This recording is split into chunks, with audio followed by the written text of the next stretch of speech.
here's where you're going to be operating. Just finished some training. Think you're ready to take some calls? Yeah, I think so. All right. Well, just remember our main goal here is to help people. That's why we're here at the Suicide Hotline, okay? To help people through their darkest times. Right. Help them see the light. At the end of the tunnel, okay. Well, I'm just going to be down the hall in my office. If there's anything, just let me know, okay? Okay, boss. All right. One last thing. Keep your chin up, all right? What kind of thing we got going on here, all right?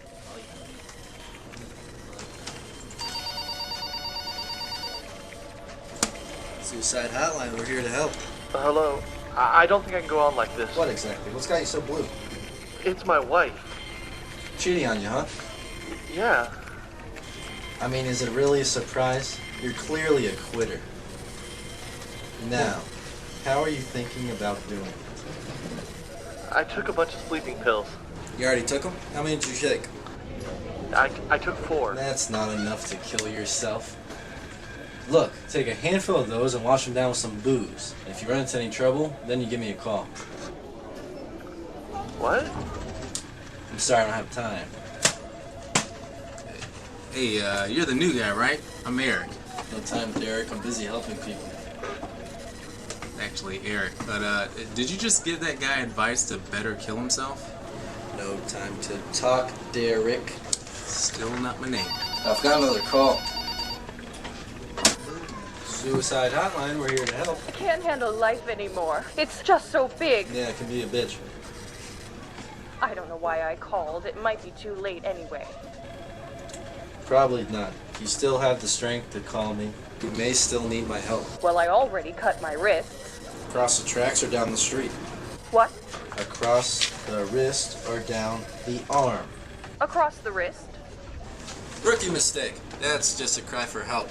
It's only really effective if you cut down the... What was that for? I was on a roll. What the hell do you think you were doing? I'm helping people. Telling her to kill herself. Exactly, I was helping her. That's not the help we're supposed to give, okay? Look, I'm sorry, but you're fired. You can't do this. I think I just did. Pack up your desk. Oh, this... I can't believe this has just happened. Thought I found my calling in life. What's the point of even living anymore? Clearly the only thing I'd be good at is killing myself. What? I can't keep a job, and might as well just kill myself. This job was all I had. Well, what about your family and your friends? I don't have any family. I don't have any friends. No one likes me. No one likes me. I come here. I made plans for weeks in advance. I'd be here. No one likes me. Is there anything I can do to keep you from hurting yourself? Without this job, I'm not going to hurt myself. I'm going to end it all. All right. Well, look, you can keep your job. Okay, your life is more important to me than this job. Really? Yeah. Look, see, that's how I'm helping. Thanks, boss. This job is really important to me. I'll do better. All right. Well, that's good to hear. Okay. Now, if you don't mind, I'm just going to be sitting in on some of your next calls. Okay. Okay, anything you need. All right. Go. Suicide Hotline, we're here to help. Uh-huh. No, my. You what? You definitely don't want to do that. No. You don't want to put your head in the oven. No, you have to turn the oven on first, and only if it runs on gas. God damn it!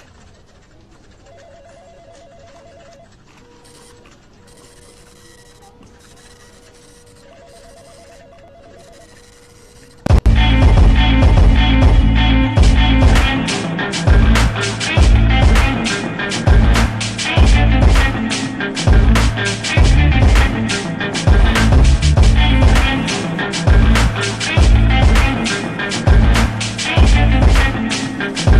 right back.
Boy, I tell you what. Damn, that's good. That is good. Good old time country loving. What do you think about it, Lloyd? Fucking happy Fridays, everybody. Dustin Fridays specifically. Dustin Fridays indeed, you fucks and fuck 'em Fridays. Welcome to the Let 'em Know podcast. I'm your host, Will Potter, and to my left is the legend, Okay. Lloyd, the Tarp. Tonight.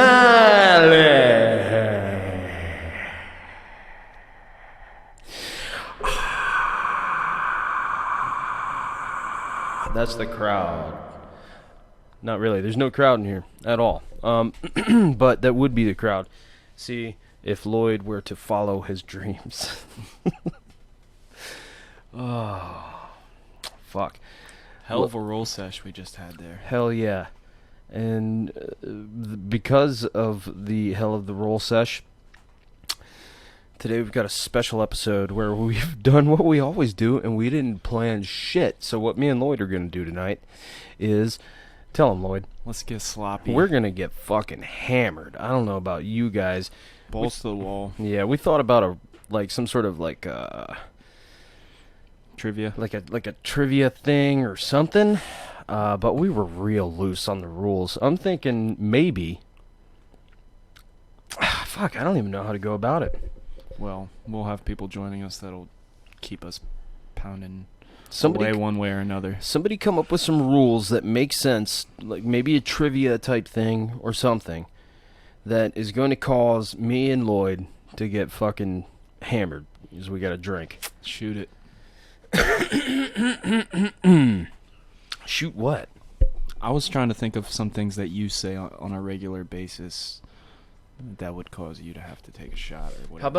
How about every time I say because I just finished listening to our last show. Really? Yeah, and I say a lot. Well, It kind you of might not pisses me wanna off. kill yourself. If Jamaica were here, it'd be like every time he says smash that motherfucking like like button. which you should be doing. That's what you need to be doing. And if you haven't already done so, go over to the YouTube channel and like it, please. Or subscribe, rather. And while you're at it, get yourself one of these sweet fucking Let 'em Know t-shirts that Lloyd brought but didn't wear. And Hey, I'm saving it for tomorrow just in case. Okay. Yeah, we're probably going to do another show. It's going to be Hangover Saturday, episode 29. You're getting your money's worth this week, ladies and Oh gentlemen. yeah. Mostly because it's free. But that, you get what you pay for. So, go fuck yourself.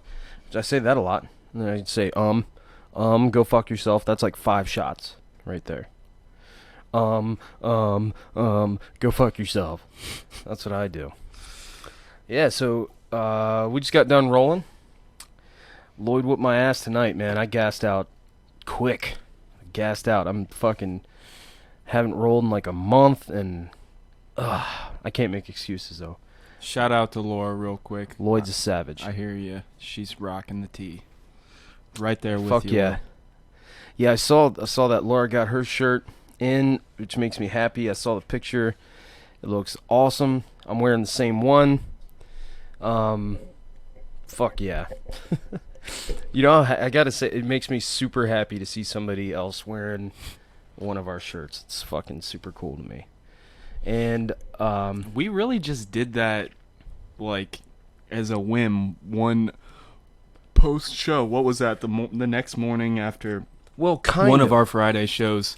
We weren't planning it. Well, I've been thinking about it for a long time. I haven't said, but the way I remember it, you pulled up to website. You're just like, I'm just gonna mess around with a little bit, and then we just bought them for ourselves. Well, it was on my mind. We got them, and it was like, they're kind of cool. And then yeah, the white one's pretty fly. Yeah, Lloyd was just saying that I think Lloyd said he likes the white one more than the black one. I don't know if I like it more, but I like them. I think the white ones are fly as fuck. But I am definitely going to stain this bitch all up. Stain it all up, yeah. Oh, yeah. Soaked as fuck.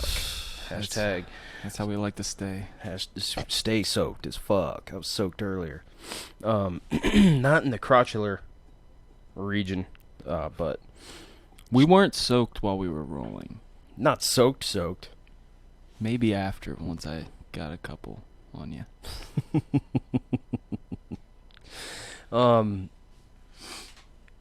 Yeah, Lloyd wore my ass out tonight. Savage. Your boy Lloyd's a savage. We both For are. real though, it feels good though. Good roll session today. It was fun. I needed it bad, like I said, because of my work schedule and because of Dustin's schedule. And Dustin has had a aunt pass away and had a bunch of shit go on in his personal life. I haven't been able to roll in like a month because I haven't had anybody to roll with. And Dustin had to bail out tonight because his aunt passed away, and they're working on planning the services and everything. And Damn. yeah, so shout out to Dustin. Big shout We out love to you, Dustin. man. Our Dustin, Virginia Dustin. Yeah, he's having a rough go past couple weeks, and he hasn't been able to roll, and he had to bail out again tonight. And like last week, he was good to go. He was ready to roll, but I couldn't because I was working. So it's just been one of those fucked up like months. Yeah. And the byproduct of that is me being fucking gassing out super lame style. Fucking, I feel like rubber right now. But, see, I grind your gears. that's the difference. See, Lloyd gets to wrestle all the time with young bucks. Gets to keep fucking yoked and soaked. Yoked and soaked. Yoked and soaked. There we got. That's the new one. Hashtag yoked and soaked. Yoked and soaked as fuck. Moist rolls. Hey, Rellin, by the way, that message you sent me, I couldn't listen to it because I ran out of time and I can't do the audio thing right now. But if you text in the messenger, I'll be able to kind of deal with both, doing the show and talking to you back at the same time. But Yeah, Laura's right. every time I say fucking, I'll be dead. I'll have alcohol poisoning by fucking, what time is it? I just said fucking right now. Fucking time that I'll- we're fucking done with this whole fucking show, you know? what I'm It's fucking saying? It's 9:19. I'll have alcohol poisoning by 9:30 if I drink every time I say fucking. Jesus. Yeah, I'll be dead. It's like The Big Lebowski. If you've ever seen, they clip together just every time they say the word fuck in the movie, and it holds the record. And it's funny, if you're a fan of the movie, you feel like you're actually like watching like a quick summary of the movie because it's in order of the fucks, and and so it's just like a quick clip of each shit. I wonder if we could play that without getting in trouble, because it's actually really funny. But I wouldn't want to bank on it. You know? maybe I'll just post it on the page, whatever. You know how pissed off I'd be right now if we played that this early in the show after this intro that I didn't botch up? At least as far as I can tell. I don't think I botched it up. What's going on, Christian? There he Christian's is. in the house. So, I want to give Christian a shout out too. I know he's having a rough time, similar to what we were talking about with Dustin as well. So Christian, all kinds of love, man. I said my piece on it. If there's anything I can help you with, reach out. So much love, man. Shit, what was I talking about right before that? See, I'm like We 2.5 already started beers too deep early. real quick. As soon Yeah. as we got done rolling, I basically No food in our bellies and just pounding alcohol before we even start the show. So. Well, you're waiting on your food. I ate. I'm Oh, good. you ate? Yeah, I did. Damn it. Yeah, my sister brought me tacos. It's a good way to undo all of the physical activity that I just did. And with this liquor on top, today will be a negative. I'll be in the hole. We're gonna have to roll again, all hungover tomorrow. Nah, I don't really believe in that. It's probably scientifically fact, but whatever. We still put the work in. Yeah, I'll definitely convert all this alcohol instead of into sugar and fat. I'll definitely convert it into muscle. That's what I'm gonna do. And that's why I'm so powerful. It's all the alcohol. Fucking. It's all the liquor. And so instead of being like an angry drunk, Lloyd converts the liquor into fucking like nice guy rage. I guess so. Yeah, it's a fact. That is scientifically proven. God damn it, I already can't talk right. I can't wait until you start feeding me shots. Pour me a shot of that what do we got here, Lloyd? Let's see what we got. I've never had this. Bullet Boybin. Bullet Boybin, and I like bourbon. I'm a bourbon guy personally. We still got to get these rules down. Oh God, Laura, This shit's I strong. cannot drink every time I say fucking, because the more drinks I have, the more I'm gonna say fucking. Literally, I'm gonna die. I'll die. I tonight. don't know why you're throwing it out there. We're gonna drink one way or another. Yeah, we're gonna drink a lot. We don't necessarily need rules, but rules make it more fun, especially once we're joined by our our drinking buddies tonight. Yeah. Who do we got coming on tonight, Lloyd? Got my motherfucking brothers from other mothers. New Jersey boys. Rellin and Dylan. We got Can't wait Rellin. to have you guys on. Yeah, we got We'll be Rellin and calling you Dylan. shortly. They'll be on here pretty soon. And later on tonight, we got another old friend of mine who is an author and who just recently wrote a book called The Lazy Man's Hustle. And he's going to come on and talk about that. And it's unfortunate for him. We're going to be probably really drunk by that point in time. So, but, that, you know, whatever. It's going to be all right. Man, episode 28. Like when I look at other podcasts, I'm like, 28's not a lot, I don't know, man. but most other podcasts aren't 4 hours long a piece. So, That's a really good point. You I do feel that like- math right there already. 27 times 4. yeah, I mean, Well- how many hours a pod? Well, they're not all 4, but they're mostly 4. It's close enough to by the end of They're tonight. usually never less than 3. So, Yeah. but I mean, yeah. Anyway, we're And we actually have people that are willing to listen to the whole fucking thing. I've heard them say it. It's they're like, fucking soldiers, Jack. Oh, well, that's how I like the long form podcast. Like that's what got me going on it. Was Rogan's podcast, which is like long form. They're all like 3 hours, and Yeah, his to are me, it's usually not that bad, as long as you're, halfway entertaining, which I guess we are. Then you throw it on while you're doing something at work or whatever, and you just go with it, and it's not that hard to listen to a 3 hour podcast. I mean, if you sit down and you watch us the entire time, me personally, I couldn't do it. A lot of people do though. They'll watch the video feeds of podcasts and stuff, right? yeah. I mean, I like to for certain when it's like a guest that I'm really hyped for, obviously, just to be able to see the. I will on Rogan's show occasionally when I catch it live. And occasionally I'll go back, like if I'm sitting here fucking around on YouTube and watch something. But I generally won't watch an entire 3 hour podcast live. But I'll listen to them audio all day. Honestly, man, ever since we started our own, it's been really hard for me to keep up with anybody else's. It's like. Do you listen to all of ours? Absolutely. Did you listen to the last one? Not yet. Yeah.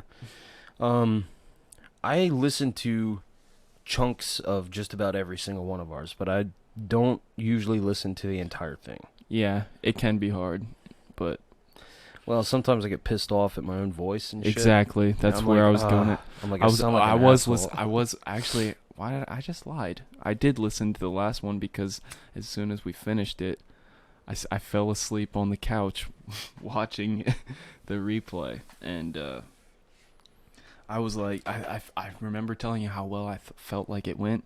Then I went back and I was like, man, I said some things that. What, on the last one? Yeah. With Pete? I don't know. I didn't think you said anything. I thought it was the funny. Virginia Tech thing. I kind of wish I would have held back a little more and been more reserved. But that's just No. one thing. What do you mean? You think it was like what you said may have like offended Pete or something? No, I think that he made a joke about the Virginia Tech shootings, and I basically was like, yeah, I find that funny, and I was just kind of. Well, it is. Well, in the context of the conversation, it was funny, and we were talking about how comedy is a coping mechanism for darkness and bad things that happen, and making jokes about things helps some people to feel better. Nobody in their right mind, anyway, actually is like, yeah, it's hilarious that those people died or whatever. But what a joke is it startles you, you know? It is something that's not appropriate that you know someone's not serious about. At least in my head. And that's why, in the context of what we were talking about with Pete, I was saying, to me, nothing's off limits. And and you were on the same page with that. And that's, pretty much what you were getting at. That's how I took it anyway. Yeah. I kind of just wish I would have sat back at that point just because of family, friends, and shit. But whatever. Well, it's not fucking funny that there was a shooter in that school and that he killed people. But like we were saying, in the context, it's a coping mechanism, and it touched you personally, so I understand that. But if you didn't know anybody that was in the Oklahoma City bombing, and somebody, you wouldn't have felt that way if somebody made an Oklahoma City bomber joke. Yeah, I like memes that are poking fun at Columbine shooting all the time. Do I think that was a funny incident? Of course not. Of course not, yeah. And it's like, I can laugh at a dead baby joke. Meanwhile, that is the most vile, horrible shit that I can actually think of at the same time. And it's about realizing that it's a joke and that it's not serious. And it's the same thing with jokes about gay people. It's the same thing with jokes that are racial in nature. Like, that shit fucking cracks me up. It's like the Alvarez post from earlier. Yeah, that was funny as fuck. I've said on the show before that I love a good white person joke, a good joke about white people, because it seemed like for a long time you didn't hear that many. But I love jokes about white people. When I see memes about white people and like white people starter kits and shit, it'll be like a gun and like a cowboy hat and then fucking like a piece of chicken with no seasoning on it. That shit's hilarious to me, and I'm white, or at least I think I'm white. We'll find out pretty soon. I got this. I keep talking about it. I can't wait for it to come back. Yeah. But yeah, so Rellen's ready, and Dylan, you want to get them on? Yeah, let's get it. Pour me a shot, buddy. Give me a drink. Give me a drink.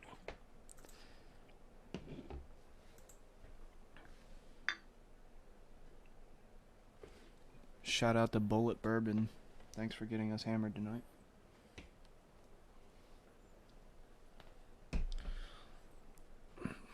How cool would it be to get a fucking...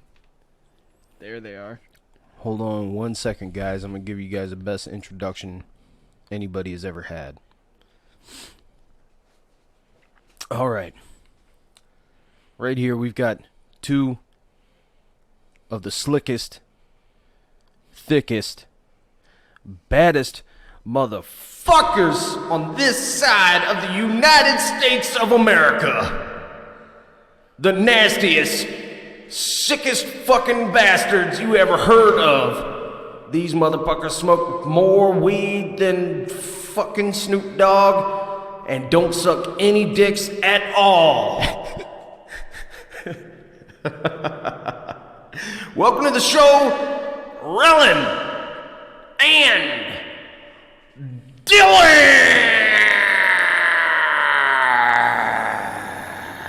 Dylan Patterson.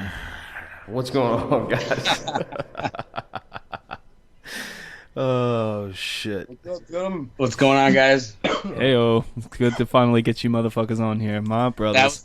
That was the best intro ever, hands down. Fuck your mother. Fantastic. I'm glad you guys liked it. That was straight off the top of my head. That's how I got to do it, I guess.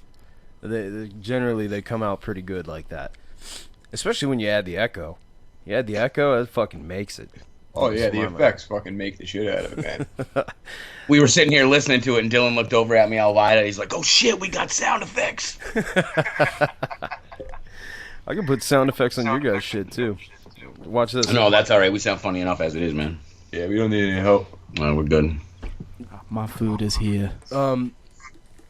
Lloyd's got to go pay for some Dominoes. We're about to get lit. Take this shot first, Lloyd. Take it. Just slam it. Slam it. 1, 2, Slam 3, your fuckers. fist. You have to tell him though. You drink like a monster. I don't know why we can't see them on the fucking laptop screen. That's kind of driving me a little bit crazy. Yeah, sorry about that. You're gonna have to watch the live stream. I can't share our camera with Skype and with the live stream at the same time, unfortunately. That's all right. I got this shit figured out because I'm just gonna set my cell phone on my laptop screen. There you go. I meant to explain that to you earlier because I usually do, but because it's boring to talk about when we're actually live. But yeah, it's a technical issue that I haven't quite figured out yet. But shit, what the fuck is going on, guys? What are you guys doing tonight? This is, you're looking at it like this is spicing up our Friday night. Otherwise, it would be exactly what we're doing minus this. There's gonna be some sleeping. There's gonna be a little more pot smoking, and then there's probably gonna be some hardcore sleeping. Hell yeah. Hell yeah, that's what I'm talking about. Yeah, I'll hoping drink some beer and play guitar and then go to sleep. That'll be my Friday night probably. Fuck yeah, that's a good Friday night. I'm not mad at that Friday night at all. I mean, yeah, fuck that shit, man. Yeah. I'm up at 4:30. I go into a coma at like 10 o'clock. I'm like a 70-year-old man 90% of the time. Oh, dude, me too, man. On most days I get up at 3:45 in the morning, and I'll have to be, an hour and a half, 2 hours away in D.C. or up in Maryland sometimes by 6 a.m. And I gotta get up. I gotta get up at fucking 3:40. I gotta be gone by 4:30. Most days. So I know exactly what you mean, man. My bedtime is fucking 9 o'clock, dude. I feel old as fuck sometimes. Yeah, I don't play that shit at all. You were in D.C. today, no? I was, dude, and I didn't even expect to be. I was in shit, where did I start my day at? Oh, Arlington. I'm like, all right, I won't be in the heart of the fucking madness. That's all right. I can go to Arlington. And then, we go to Arlington, and then my boss is like, oh, shit, there's a problem out at this site that's up in Maryland. And I'm like, oh, fuck, man. So me and him got to go up to Maryland. We go up to Columbia, Maryland. We look at a couple things, whatever we do. We survey this job, and then we had to come back. Google Maps decides to take us kind of through, essentially right through the heart of D.C., which would have been good had there not have been fucking 8,000 protesters in the middle of fucking the Interstate 395. I mean, it was ridiculous. I saw the video that you posted, man. Did you get through there pretty quick, or were you held up for a while? Oh, dude, it was like 30, 40 minutes sitting there. Yeah. Oh, so you basically hit the same amount of traffic that I hit coming out of Manhattan on a Friday. Yeah. That's not good at all. No, it was no good, dude. It was complete bullshit. I was like, what the fuck? But like Rellin said, I took a little video of it. The video of it, we're in the truck, we're moving, but we were just sitting there for a while. Probably, I don't know, 1,000 yards from where all the protesters were, 100 cars or so in front of us, and just waiting for the shit to fucking clear up. It was. I mean, I had seen pictures of people blocking roads and shit in protest before, but I'd never actually been right there when it was going on, and that shit happened today. I'm gonna have to find that video. I think it's just gonna get worse, man. Well, hey. Well, have you seen all these I don't mean to interrupt you, Lloyd, but did you see all the videos of the people fucking smashing windows and shit in downtown DC today? Think about it. What other videos did you see besides that guy, the Starbucks window smashing with the hammers, and then the one guy rolling the trash can? There seems to be kind of like a media blackout going on. It's weird. Well, I saw a bunch. I saw several different, but the two that you just described come to mind. I saw those over and over again. I did see a video of a limo on fire. I don't know where that was, though. Neither do I. I saw a bunch of live feeds like actively go down as they went up. Yeah. Shared them, and like 5 minutes in, the fucking feed was gone, and all the comments and everything. Really? You saw like you can confirm like some live feeds disappearing? Yeah, Vetter was trying to watch one earlier. Really? It just disappeared. Like I wouldn't let him play it. That's weird as fuck, man. Now I'm gonna look through here and see if I can find my they're gonna video. They're gonna try to downplay it as much as possible as to not spread the dissonance, you know.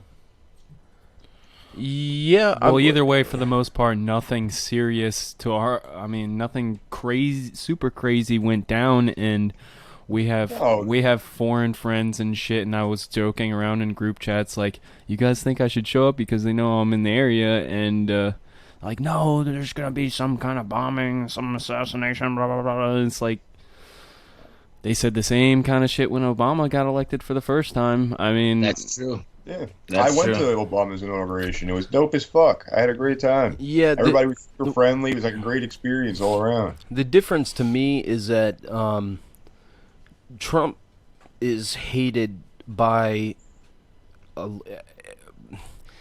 by all kinds of different people, but in particular, people that are not violent. It wouldn't surprise me. It wouldn't have surprised me at all if some sort of fucking bomb or some shit went off today in DC.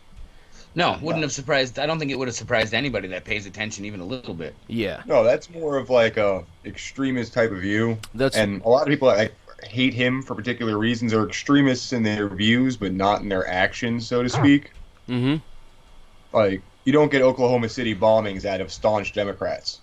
That doesn't happen. That's a staunch Republican conservative. Yeah, yes. It's not a thing that happens. Yeah, but it's not. The thing is with Trump, and I can attest to this, is it's not all Democrats that hate him. Absolutely. I mean, his haters is a very big demographic. That's for sure. I mean, I can throw. Yes. Okay.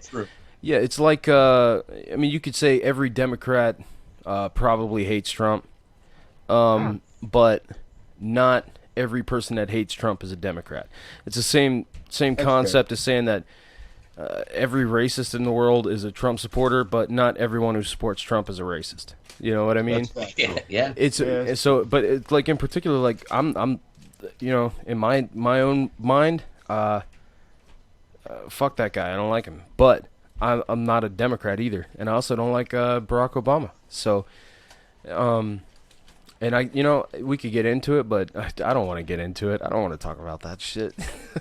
Yeah, I mean, it is what it is. It's a current event, so I guess it comes up, but it is. We have to accept it at this point, guys. Like it is a fact of what is.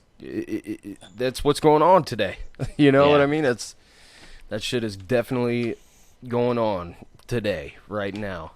You were saying come up during like my morning shit like 2 or 3 times already. Like, fuck, Trump's my president right now. Yeah, it's crazy. Like, I'm taking his shit, and that dude's the president. Well, come on, you got a Facebook ban today because you were spreading lovely pictures of the first lady. Yes, I was. Indeed, people kept saying she was super classy and stuff like that. And that what were you doing? Posting nudes of nudes of Melania? I kept dropping her nudes, like right in the comment below it.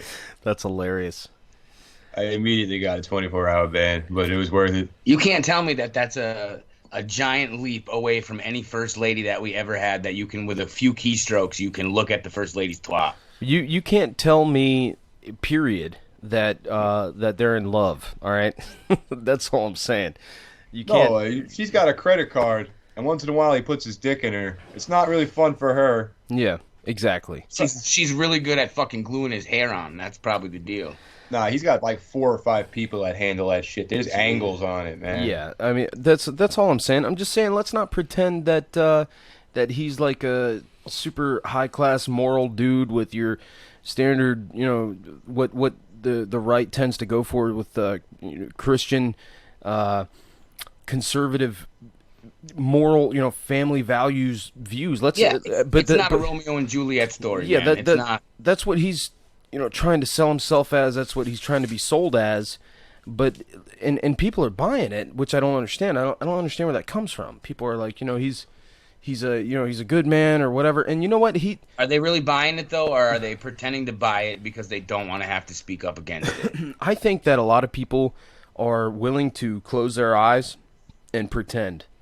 And it's way easier. Yeah, well, I mean, and the other thing is just people won't vote against the red or the blue. People are like, well, anything that's not red or blue is not going to win, so therefore, I'm not going to vote that way. But my thing is, I'm no longer going to support red or blue. I'm not on red team, I'm not on blue team, go fuck yourself. I'm never doing it again. I didn't do it this year. I said I wasn't going to do it at the last Obama election, but I did. I voted for Barack Obama. But I did twice. Yeah, I did twice. I did twice as well. But I didn't suckered once. I got suckered twice. I voted for Ron Paul in the primaries, and then I didn't vote for the second Obama election. And then for this one, we all know who I voted for the most part, probably almost anybody that's listening. Motherfucking Colin Thomas. Hashtag Colin Thomas. But I just, people like to close their eyes and pretend, I think. And, like, that's one thing. Like, my mom, even, my parents are pretty conservative, and my mom was, I was just talking to her, I was like, the Republican Party, it was like, they don't give a fuck about you. I was like, we can, talk all day about what each side stands for, but when it comes down to it, they don't give a fuck about you. Neither does the Democratic Party. Like, if you break it down to the main constituents of what it really is and what they're trying to accomplish, it's not. Neither side of the two main parties give a fuck about the common person. Nobody can convince me that they do. It's all run on money. And they're fans of the common people when it's convenient and it helps them further their cause. That's for sure. Well, they're trying to sell it that way. But yeah, you know what I mean. And that's you have to sell it that way. So you have to be a charlatan. You have to fool people in order to get your. The tactics haven't changed. No, they haven't. It's a pattern that repeats over and over again, and it's astonishing that it doesn't come up more. That the American people get fooled time and time again, but we do. Well, that's where Trump excelled. He sold himself so well. That's what he's good at. The other thing that is scary is that, and I think that it's something that the powers that be don't want to see go away. But I think that for the most part, people are mostly ignorant. And I don't know. I've had this theory for a long time. I always say that 80% of everybody everywhere is functionally retarded. And so that they can go to work, they can do their job, they can learn how to do pretty complex things. But when it comes down to it, well, I think I almost think that's kind of harsh though, man, because there's a difference between like the word ignorant and the word self-absorbed.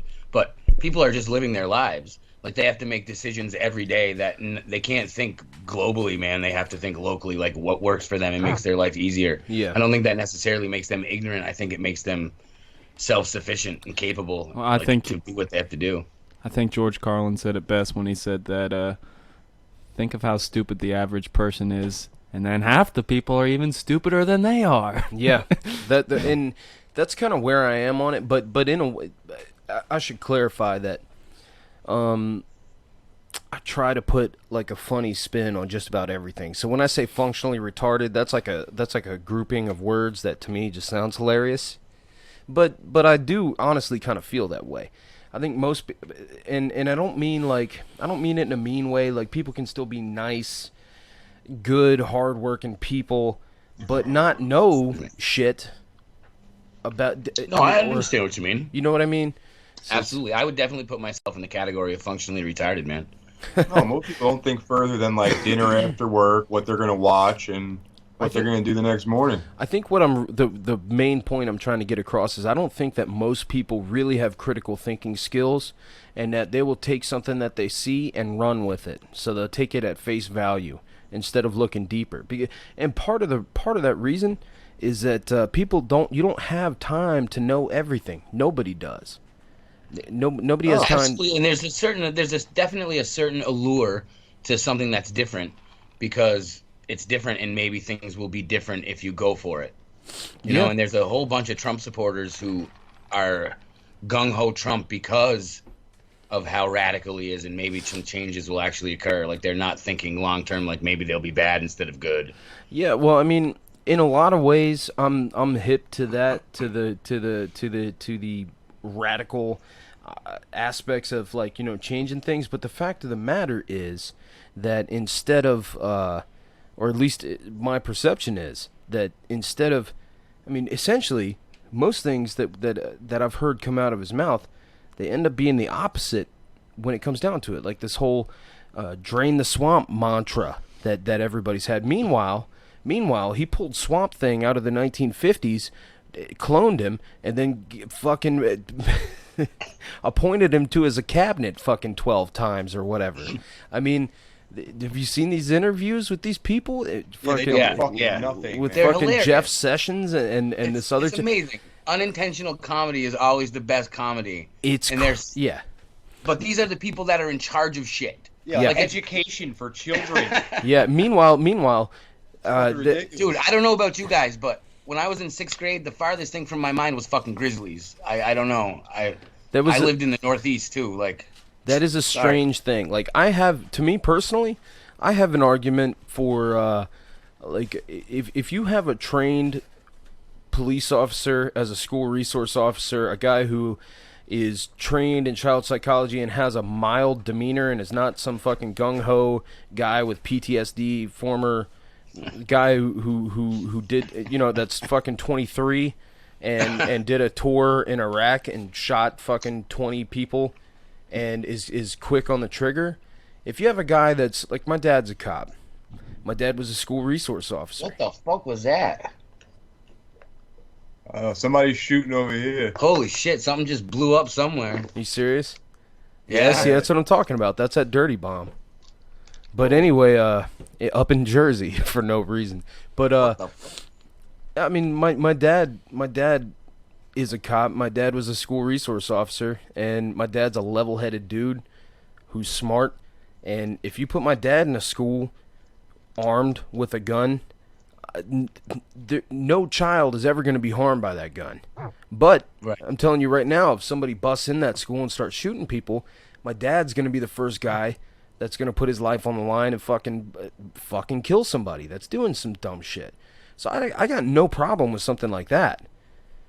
But that's not even the thing. But the fact of the matter is, or at least in my mind, but she couldn't present that argument that you just presented. Exactly. The issue. And I'm Joe Dumbass. Exactly. That's what I'm getting at. She couldn't. You say that you're Joe Dumbass, but while you were just explaining yourself, it just seemed like rational thinking. Well, thank you. We had a school resource officer, and she went immediately to, there's grizzly bears. That was her go-to. That is a fucking strange argument. There's fucking bears out there that'll eat our kids. That is a strange fucking argument. The big issue is this lady is in control of this, and her brain told her that was the argument that would get results. Yes, and Senator. And on top of that, she's got zero experience in that particular field. But the other thing that bothers me a lot is the cabinet that's trying to be appointed right now. If you combine all their net worth together, they got more money than probably a third of the entire nation combined. So how is that draining? That's an actual statistic. It's got to be somewhere near there, if not more. How is that draining the swamp? You know what I mean?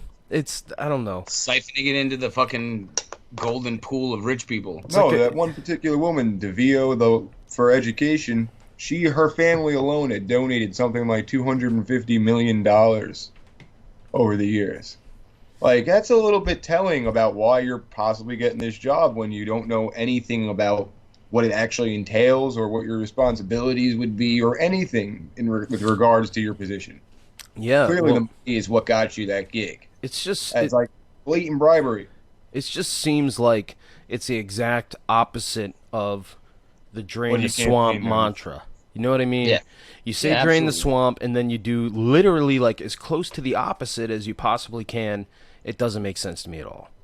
And so I got a lot of problems with it, but I'm not. Did you guys see the post that said was floating around today? Like hours after Trump's inauguration, the White House, what is it, LGBT or LGBTQT or Yeah, the whole page disappeared like hours after he was like inaugurated. Wow. Yeah, Mike no, Pence I didn't hear fucking that. ran through the White House with that fire axe and destroyed that whole server in one swing. Yeah.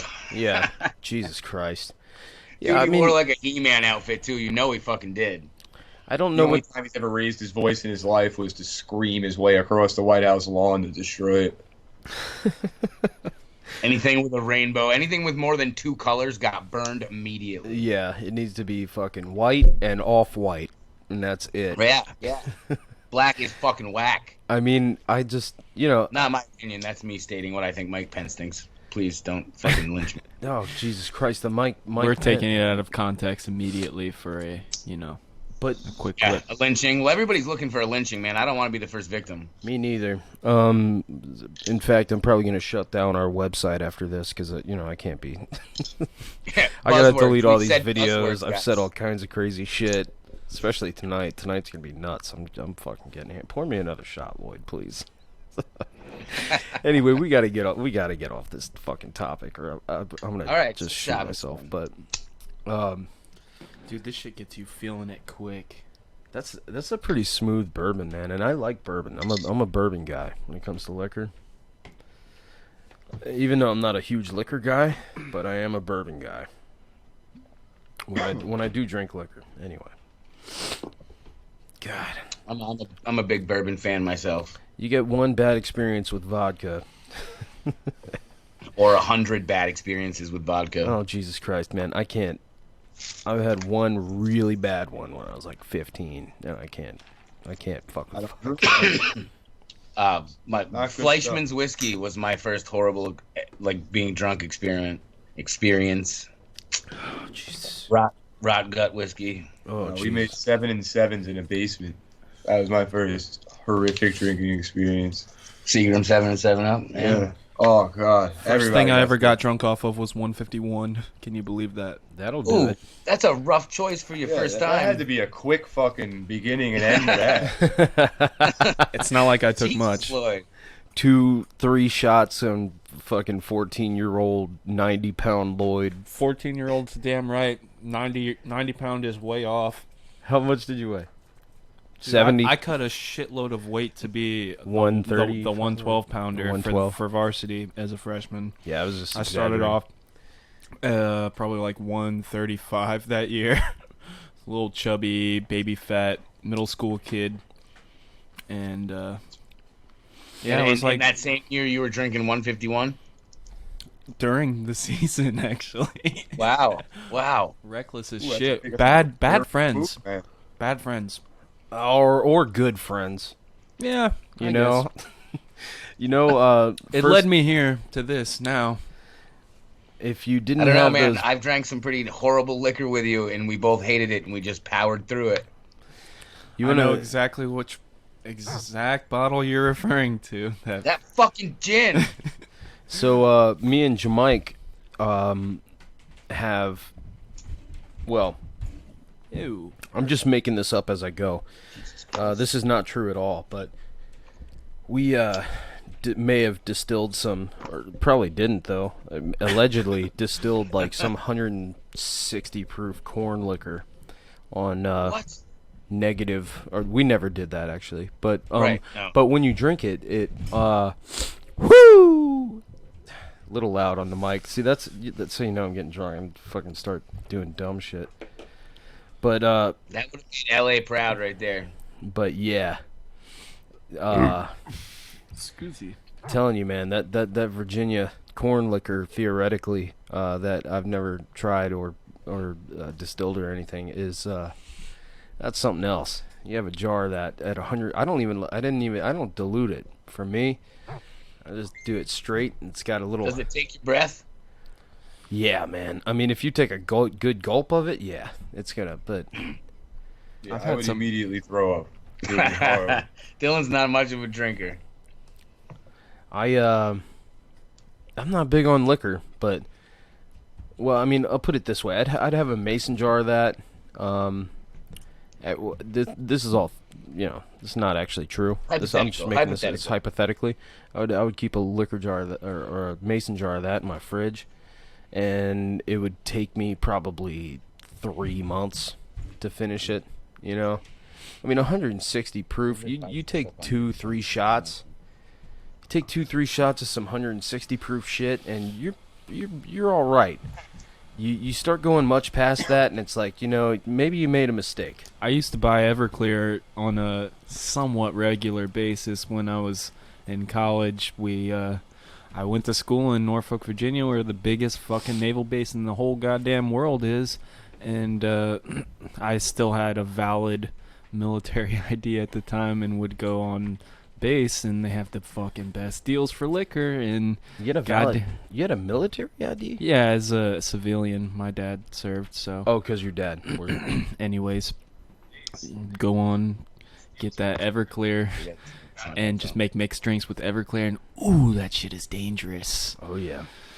What is Everclear's percentage? I believe it's believe like it's 190 something proof. It's very up there. It's as close to pure as you can really get. Well, I believe it is fucking.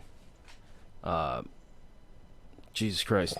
Yeah, I want to it's- look up the proof for it. It's later. almost 100% fucking alcohol. Yeah, it tastes like rubbing alcohol. It's fucking miserable, but Yeah, you it's- put in like some pineapple juice or Yeah. some shit and dilute it enough, and you're like, okay, I can So put it we down always my make throat. jungle juice with Everclear. Yeah, that's how you do the jungle juice, man. You fucking pour in a bottle of whatever 28 different bottles of whatever the fuck you want, and then We do it in a big fucking red cooler. hell yeah, Bunch of Use, fresh fruit and fucking purple drink. hell Big yeah, water purple drink. jug we use. You know what is surprisingly good? We may have theoretically not made brandy one time, and with the fruit, you ferment the fruit in there.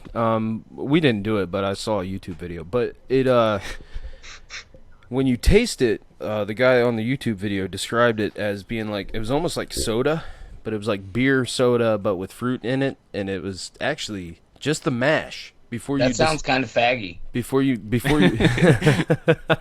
well, before you distill it into brandy, it was actually it was fucking tasty. It was good, and it was Was it like a fucking shandy almost? yeah, but it was stronger. It was more. It was definitely. If I had to guess, it was probably had to be like 10% alcohol. So it was like a real strong beer. Oh shit. Yeah. It was pretty good. At one point in time, I just had like a cup of it, but it was almost at the same time. It was like drinking fruity bread. Because Yeah, gotcha. yeah, You're a beer fan, right, Will? yeah. I like beer. I I saw a video the other day of the world's strongest beer. I saw that too. What was it called? Like, Is it snake venom? Yeah, that's Snake the one. venom, Yeah, yeah. snake venom. Yeah. 68. What was it? 68%. Some crazy. What? Percent. Yeah, it was, Dude, I mean, it Julie- may as well have been fucking liquor. I Dude, mean, Julie was talking about that in Team Drunk group chat. yeah, that's you know? where I think, or no, it wasn't the group chat I saw it, but it was. I forget where I saw it, but yeah, I know what you're talking about. Shout out to Julie Yeah. from Scotland. You know what's really? Do you like beer too? You a beer guy, Rowan? Yeah, I'm a big fan. I'm drinking Mickey's for the first time tonight, though. For the first time? Yeah, I love For a the first Mickey's, time. man. You know, it's funny. I'm a beer dude, but I'm drinking Miller Lite like an asshole. Is Mickey's beer or what? Malt liquor. It's malt liquor. It's What like, the fuck? Please tell me how it's different. 'cause I don't it tastes know. Like beer. It's I don't like know. a 40, but it's in a not a 40 ounce. It's got You can't malt. say it's like a 40. A 40 is just 40 ounces of fluid. That does not describe anything but 40 Yeah. usually refers to malt liquor. It does technically usually refer to malt liquor, but you can get a 40 of Miller High Life or a True. 40 of whatever. But when I yeah, you can get a 40 of Bud like heavy. Yeah, but when I hear Old 40 liquor. ounce, That's I'm malt thinking liquor. Malt I've liquor. had that as well, but that tastes like beer kind of too. But that's bitter as fuck. Mickey's is actually like a tolerable malt liquor. Dude, I don't mind malt liquor at all, honestly. But that might be because I had I enough don't old know. English I don't back know. in college. I don't know what race I am. But yeah, if you get what is it? Yeah. Fucking what do they call it? Iron Cobra or some shit? What's the Yeah, that's Brass one. monkey. But Brass Monkey is malt liquor with orange juice. Juice and Colt 45, yeah. Colt, yeah, I guess it could be. Yeah. it's malt liquor is basically just beer made with malt, and I don't actually know what malt is, nor do I care. But when I taste it, I'm like, oh, okay, this tastes like beer. So I'm with you. Okay. Because Mickey's tastes like beer to me. So Yeah. I drink it, but it is, it says right on there, right? Malt liquor? Yeah, it says fine malt liquor. Yeah. That's what it says. Fine malt liquor. I don't know. It's Mickey's. Definitely the finer of the malt liquors. It's Mickey's beer, and I was like telling Mickey's. Dylan earlier, it looks like the fucking flavored hugs we used to get when we were kids, like this little squat bottle. Yeah. I like Mickey's. I like a good Mickey's. I need another beer in a I second. couldn't figure out the cap that you sent in the Shire. Oh, yeah. I didn't even try. Yeah, I'm looking at him. It's like fucking reading hieroglyphics. I don't know what the fuck any of that shit I'm usually means. pretty good at them. I don't know what the fuck that shit That one means. looks like an eyeball pull rope. Fuck. I don't know. Yeah, I'm You have to read them very It's literally. like trying to read Arabic, man. I don't speak snakes. That shit makes no sense. Yeah, I'm with you. But I guess it'd be like English probably looks retarded to somebody that grew up. If you grew up learning Mandarin, Chinese, or Japanese, or fucking. I imagine. Or have you ever seen Thai? Thai looks fucking stupid as fuck. My buddy, I got a buddy of mine that's from Thailand. And it's funny is like when they laugh, when they do like ha ha ha or whatever, it's 555. It's literally the number 5. It's 55555. When they're like instead of like lol, LOL, they're like 555. That's ha ha ha. Is it because they still have like the old flip phones where you have to push the button like 3 times to make one letter? No, dude. It's like it's just fucking. It's just Well, I some. don't know. It's just some weird.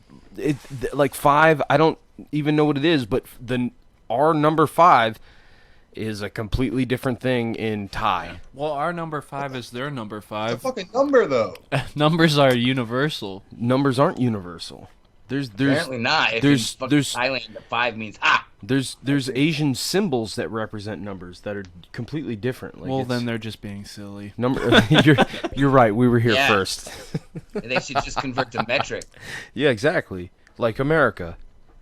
Oh wait, never mind. I was having this conversation the other day about fucking how stupid the English system of measurement is. It's a conspiracy by the socket companies, bro. Yeah, I know. You ever hear? I mean, I used to be a mechanic, so I heard old mechanics all the time, and my family. My grandpa was a master mechanic. My uncles are mechanics and shit. And I've heard people complain plenty of times about metric. And I'm like, how can you? And then I became a mechanic for a short period of time, and I'm like, how can you not understand metric? Like, it's all based on tens. All you got to do is understand that a cunt hair is 1 millimeter. And then you put 10 cunt hairs together, you got a 10 millimeter socket. It's not very hard. It's not hard to understand at all. You got 1,000 milliliters, or millimeters, sorry. You got a fucking meter. You got 1 meter. You got 1,000 meters, that's a kilometer. I think this should be adapted universally to every school in the country. Yeah, I think all they need to This do. exact program about cunt hairs, I think. Yes. Yeah. Perfect. You're making me think of work right now. I'm an educator. I'm an educator, man. All I got to do, give me Spread the word, man. Hey. Give me a thick old girl off the street, and we'll snatch a cunt hair off, and we'll teach these kids. We will teach these kids. Smash that motherfucking like button. Smash. Talking about these numbers is making me think of work, dude. Like we run our trucks off of tenths.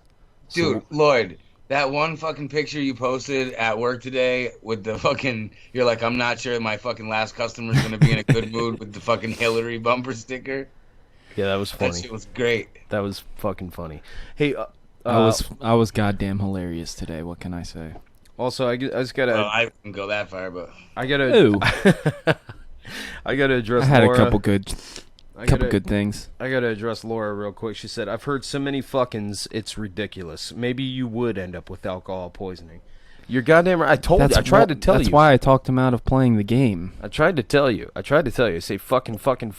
I said we're gonna drink fuck. either way. We have been drinking whether you're. If I drank every time I said fucking, I literally it's 10:06 right now. I could have alcohol poisoning twice over. You probably wouldn't be in good shape right now. No, I'd be fucking horrible. Every time I said fucking, are you serious?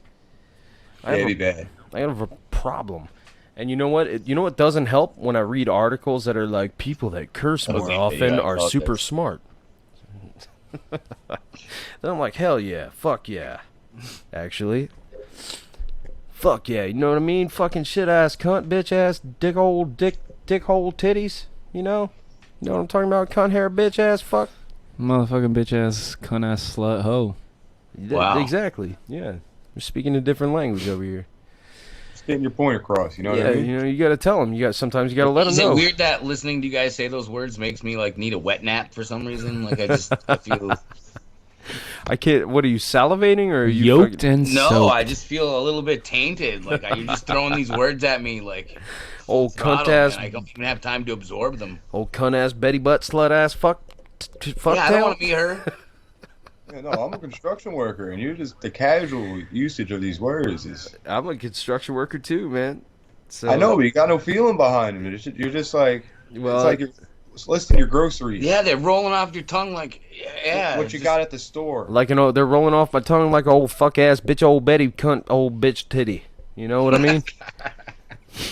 Yeah, that old bitch titty you keep talking about. You can keep that one, man. That one's a weird image in my mind. That old wrinkly bitch titty. You know? See, that's what I'm talking about. If we had some that's like what fourth place gets. No ribbons, right? Just they get the wrinkly old bitch titty. They get old bitch titty. Semi-retired stripper tits. Yeah, Your dad passed away. He left you his old bitch titty. Yeah, I don't know if it's like severed or if it's still on the body or if it is a body or if they're still alive. I don't know. I didn't make up the rules. I'm just saying. That's the prize. You get the old bitch titty. Yeah.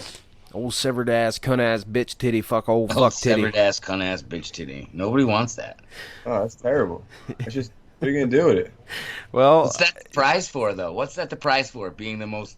If it's elongated, you can fold it in half and titty fuck one titty, which would be weird. But maybe make a tobacco pouch out I of feel it. like you couldn't keep wood though, man. I feel like that's not a situation you can keep wood in. You gotta focus on the wall. Focus on the wall. Look at the spot on the wall. You can keep it going. You still gotta fold it yourself, man. What if somebody catches you doing it? They come around the backside of your teepee and they yell, "Fucking, you're fucking a cunt ass bitch titty." You get harder. You get harder when that happens. Don't. That's not what happens to penises. Then you're gonna have to confronted with that scalp somebody situation. because they're gonna tell all your fucking Indian friends. All my Indian friends. Why do you assume Native Americans have like Because who else? 7 titties lying around? Because I don't know who else cuts off body parts for trophies. I don't know, like lots Ed of cultures Gein. assuming historically, not just the Native I Americans. was not talking about serial killers. I hope Travis isn't watching this. Hi, he would understand. He has like a severed old bitch titty lying around his TP? No, I don't. Okay. Who's not a serial killer that cuts off fucking body parts and shit? Yeah. That's not the question. The question is why he assumed Native Americans. Well, they scalp people. That's cutting off a part of their body. And That's that was true. Like That's a was legitimate like a fucking, point. I'll allow it. I don't know, man. It could be anybody. There's been a lot of serial killers over the years. I understand that, but they're like few and far between. This is a whole bunch of people that do the same thing. Like, I win because I got more of your people's hair. Yeah, that's titties. Yeah, I I mean, don't understand. well, They trade them for feeds. actually, on Daniele Bolelli's podcast, History on Fire, he did this one on Crazy Horse. And he did talk about something that happened. It was a battle between fucking somebody, white people, and the Lakota tribe. We all look the same. The Lakota tribe and the women, they went and they mutilated and severed, the genitals of all the dead after the battle and shit. And it was the women. It wasn't even the men. The women came back the night after, and or the night of. I guess the battle happened during the day or whatever. They came back that for night. what purpose? Like they trade them for wampum? No, they did it as a multiple purpose. It was intimidation. It was also basically a fuck you, and yeah, you know, you can extrapolate from there. There's a lot of And probably something to do with if you weren't whole, you couldn't cross over to like where you should be or some shit. yeah, probably some sort of crazy Well, you want to I say it like that. I don't mean to say that so disrespectfully. No, It's just no, not no. friendly. Well, there might be some sort of what's the word? For people that don't like to walk under ladders and Superstitions? some sort of superstitious type shit. Yeah, I mean some sort of religious whatever type shit involved as well. Maybe, I don't know. Yeah. But yeah, it was actually really interesting. If you haven't listened to that podcast is the shit. History on definitely Fire, need to keep Daniele up with Bellelli. Absolutely. He just Good dropped stuff. another one. Dude, that dude's a beast, man. Have you seen that guy come on our show? Yeah, Yes. I was Twice now, yeah? Yeah, twice. That dude's the shit, man. the Daniele's first time he super came cool. on. I was completely in shock. I couldn't believe that. Oh, imagine how we felt. Oh no, I couldn't. It was Spoke to cool. Lloyd several times that day, and he was hype as fuck. Yeah. I was super pumped, man. And I still, every once in a while, I talk to Daniele. I was all drunk the other night watching EBI, Eddie Bravo Invitational No-Gi Jiu-Jitsu. Yeah. And he did a commercial, like an animated commercial for Datsusara. And like I heard his voice and shit. And it was so weird, man. It was kind of surreal because I just snapped a picture of him. Well, it was an animated version of him. And sent it to him with like I was just like, yo, this is fucking hilarious. Like you're it was the first time I'd seen it. It was just weird. I sent it to him. And I'm like, yo, I just saw your commercial, and you know, whatever. Daniele's just like, yo, thumbs up, I guess. But it was weird. Yeah, it's funny that you say that because I did the same thing to Lloyd the first time I put your guys' podcast on the TV. Like on the big screen, I took a picture of you guys on the TV and like sent it to him. I'm like, dude, you're on my TV. I was pretty stoked about it. I was like, yeah, he showed me. Well, I mean, you know, I mean, anybody can do what we're doing. So it's like it feels like I want to like downplay. I'm just in the. We've always had a podcast for a long time. We had a pretty good run. Like I wanted to bring that up. It was a lot of fun. I had a podcast for quite a while. We had a lot of subscribers, downloads on YouTube and shit. Like it was a lot of fun. But yeah, people Dude, change. I'm hearing feedback. We got some feedback. I think it's on your guys' end, unfortunately. You got sound going on that stream? Oh. If you don't, then I got a fucking technical problem, but You guys still hear it? We can hear you. I just want to I don't make hear sure anything that right we're now. not being annoying for the people that are listening. No, I meant the feedback. blah blah blah. No, I don't hear anything. Now I hear Lloyd's phone. He's fucking. All right, we put that down there. All right. Well, we had the cell phone up on the computer. That might have been interfering with something. We moved it. Maybe that fixed it. It's all good. We're good now. So what was?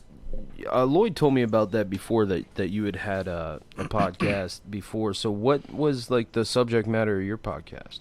Absolutely nothing. Word, same shit. I can get down with that. It was called the DTTA Boys because we were lame as fuck. It like don't try this anywhere. We had like local MMA fighters on. That's tight. Just local comedians. We talked about all kinds of bullshit. We were all huge Rogan podcast fans. That's kind of what started the whole thing. Yeah. A lot, apparently. Yeah. You know, we pranked each other a lot. Played a lot of parodies on the guitar. Like it was just a lot of fun. Had a lot of like regular guys who would call in, and it was fun. That's cool as shit. I mean, that's very similar to what we're doing, you know? Yeah, man, this thing just kind of became its own. Like, I feel obligated to do them now, but it's not like a chore. Like, it is fun. Like, Exactly. I have fun doing it, but I feel like if I miss more than a couple days at a time, or like for a long time we did Wednesdays and Fridays, every Wednesday, every Friday.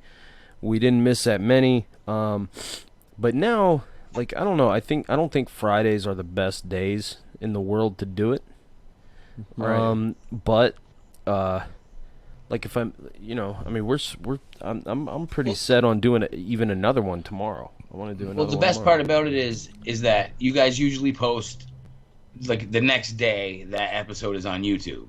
Yeah. So no matter if somebody like it doesn't like there's not you a don't have whole to catch it live. yeah, it's not a whole Yeah. whole lot of interaction. I mean, there's a little bit if you're in the chats, like you guys try to do as much as you can, but it's always there the day after. Yeah.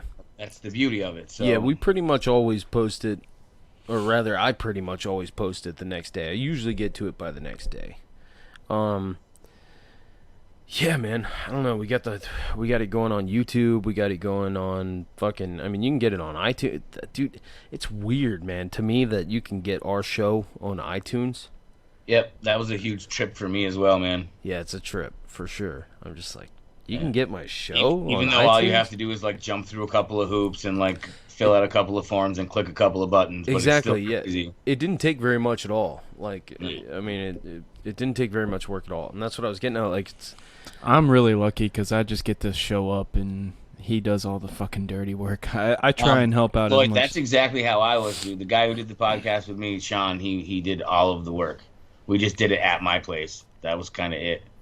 well, I just, I got some technical experience with shit like this, so it's not that big of a deal for me to run this piece of it. All I got to do is figure some shit out once or twice, and then, I mean, you could do it too, Lloyd. You just haven't been in a situation where you had to. Is all. It's not rocket science. So it's, but I mean, that's what I'm getting at. Is like this. It doesn't. When we, like the first like 10 shows, I said multiple times, like, I'm like, I don't even feel right calling this a show. Like, Yeah. it doesn't feel legit. Like, it just feels like some dumbasses on Facebook. Feels like you guys are just fucking hanging out, like Yeah. talking about shit that you're interested in, Yeah. hoping that maybe somebody else is listening. But that's how it all starts, man. That's how everybody's podcast starts. Yeah. Yeah. Yeah, we tried to when me and Sean first started doing the DTTA boys, we tried to sit down and write like, all right, this is what we're gonna talk about this episode, and it never worked out like that. Like No. I don't know. when we forced it, it kind of sucked. It was always it Yeah. had to be free form or it was just work. Well, we never like force it, but sometimes I'll put together an outline, but it's not like an outline. It's not like chronological. It's not like we have to go in order. It's just like sometimes I'll put notes because I'm a forgetful fucking fuck. So It happens. I'll make notes. I'll put like if I find an interesting article or something that I want to bring up, I'll put the URL in my notes on my phone or something, and There's points you want to address at some point. yeah, occasionally something comes up and I'm like, you know what, I have an opinion on that I want to talk about, and so I'll write that down. Like, there's a couple things in my notes that we might get to today, or maybe I'll just fucking wait till tomorrow. But because I am kind of set on doing this show tomorrow. I want to do this. We're getting fucking Bullet hammered points. tonight. We're getting hammered tonight, and tomorrow we're doing a hangover show. And you guys should end up on the hangover show too. That's what you should do. Get fucking nice and slippy, and come on the hangover show tomorrow with us. I called this one the Drunkcast. The best of intentions, man. An answer now probably wouldn't be valid in a couple of hours. you Yeah, know? it's never valid, but who knows? It's not like it's gonna be in the morning.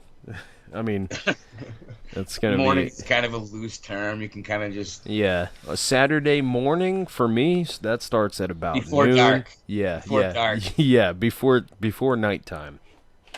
That's the morning to me on a Saturday, which is weird, man. Do that. I'm up early every day, pretty much for no reason. That's My like- body just wakes me up. That's like my boss, man. My boss is the same way, dude. He gets up at 5 a.m. every day. So to me, during the week, that's late. But during the weekend, that's fucking early as fuck for me. Yeah, So- weekend I'm like at 6 o'clock, 7. My body just wakes me up because I'm supposed to be at work and shit. Yeah.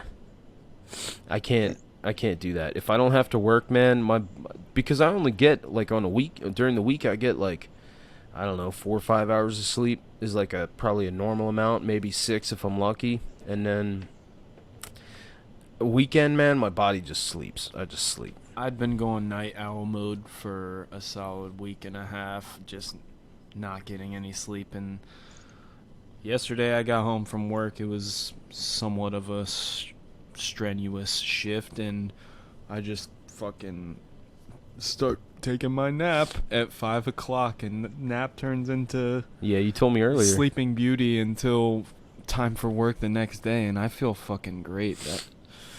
sometimes you need to recharge, man. Absolutely. Yeah, they Speaking of say. I think I'm heading out, gentlemen. Oh, you taking off? Yep, All enjoy right. yourself. I'm passing out. Dylan, Thanks for joining love you, us. bro. Take I'll it easy, man. I'll see you sooner than later. I promise. Absolutely. Word. On that note, actually, boys, I'll probably pop out too. I think I'm gonna go fucking take an adventure. So thanks for having us on, guys. Hell yeah, yeah. no problem, man. Appreciate it. Have a good rest of your show. Thanks. Love Thanks you guys. for coming on. Y'all Get take extra it easy. fucked up, man. Have fun. Oh man, that's fucking fun. That felt like I got the rug pulled out from under me. I thought they were hanging out longer. That's all right though. Every time Laura says she fucking loves us. Love you too, Laura. Hell yeah. But then she said every time Will sniffles drink. I'm sorry, I got a little runny nose going on, but yeah, I gotta get another beer. I got you. You got me? All right. Up next, pretty soon here, I'm gonna give it a little breather, but we got my buddy Darrell coming on. He is an author, as of recent.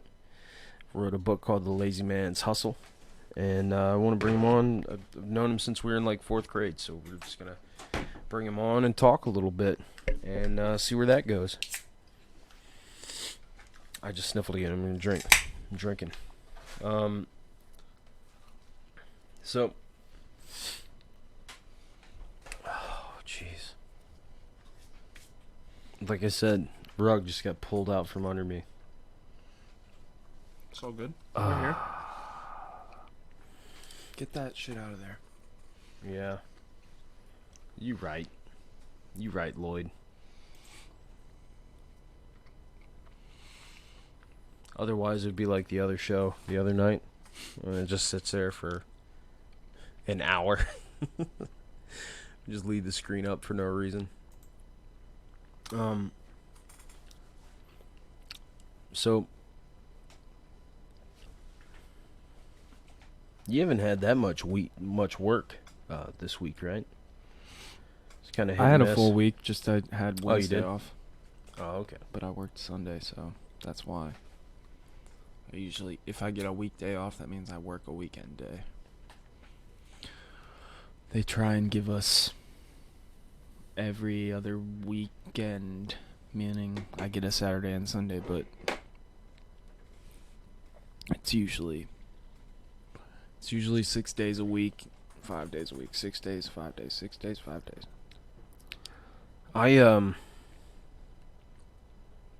know. I don't feel right talking about it, but I'm working on a good drunk, so here we go. Truth serum, let it out. I would try harder to get you wrapped up in the work that we're doing right now. But as of recent, like, I don't know how much longer I can do this drive. This amount of driving that I'm doing, I don't know how much longer I can do it. I've been doing it for 5 years, and Well, what's the plan? I don't know.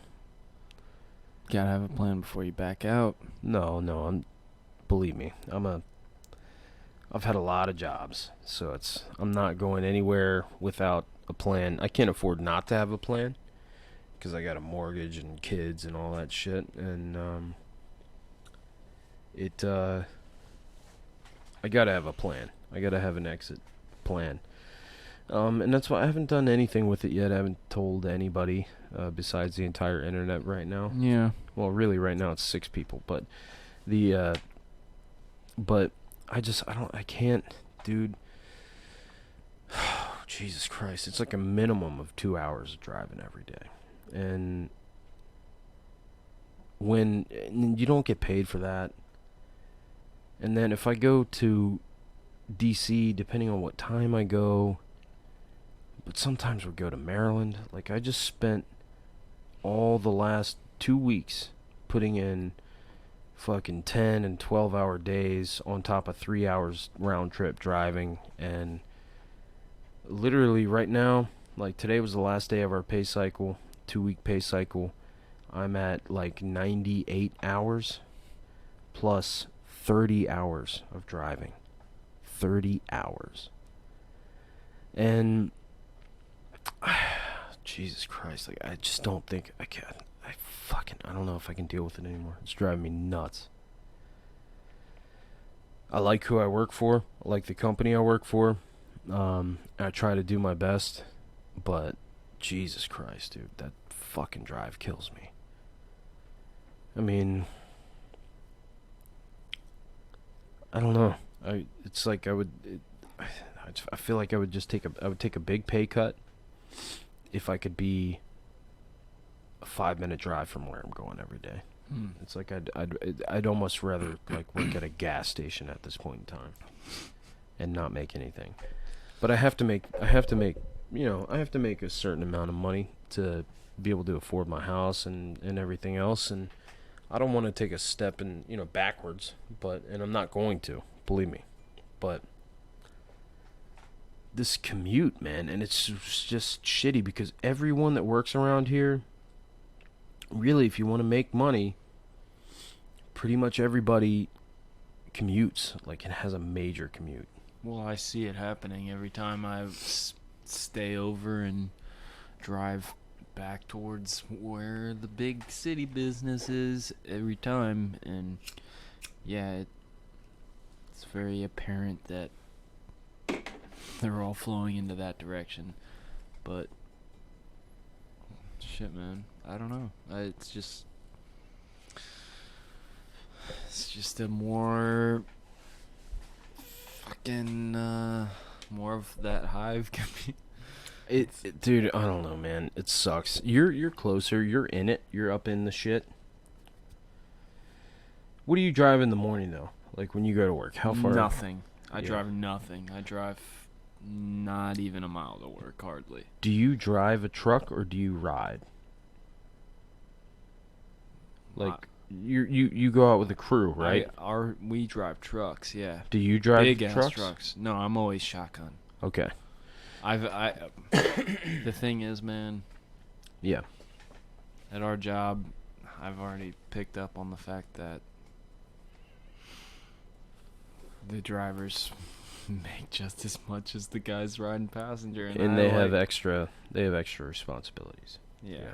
So, well, I used to work for a landscaping company, and I drove for them. I drove a big flatbed truck for a while, and I didn't mind doing it, but most of our shit was relatively local, so it wasn't that bad. But occasionally we'd go pretty far out. But yeah, I mean, if you're not making any more, like I made slightly more. I would take on responsibilities that other people wouldn't do. Like I never actually got certified, but I would take on spraying like fucking herbicides and shit like that because it got me a little bump in pay. Same thing with driving, and if I continued to do that, it'd be a crew leader. But essentially, landscaping, which is what that was, is unless you own a company, it's basically dead end. You're gonna top out, and you're not gonna make any more. You're gonna be a foreman and drive a truck and be the guy that knows what needs to be done and can do all the different things. But unless you own the company, you're not going to make it's not going to go much past that. And shit, I don't know. Like I said, I drove for a while, but if you're not making any more money, it's not worth it. Exactly. I've seen people come in and out that just were like, dude, if I were you, I would just stay riding shotgun. So, well, yeah, that's why I don't really care to be responsible for a truck if I cause any kind of damage to it or anything. Oh, if yeah. somebody hits me, I don't know. I drove more shit to a deal with. box truck. I drove a box truck for my cousin's cabinetry company when I was working for them down in Georgia, and it stressed me the fuck out because I was always I would have a load of custom cabinetry in the back of the truck, and you know, you go down fucking narrow roads and shit every now and then, and you're just like, oh Jesus, and I don't know. I drove a van. I don't want my boss. I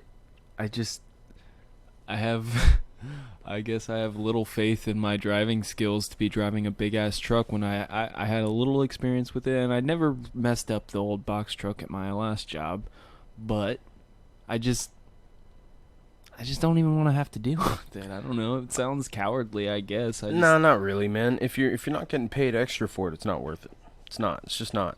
I don't know. I used to work for a pool company, and I drove a van, like a big Econoline van, and I went down this fucking one road, man, and it was like a big rutted out,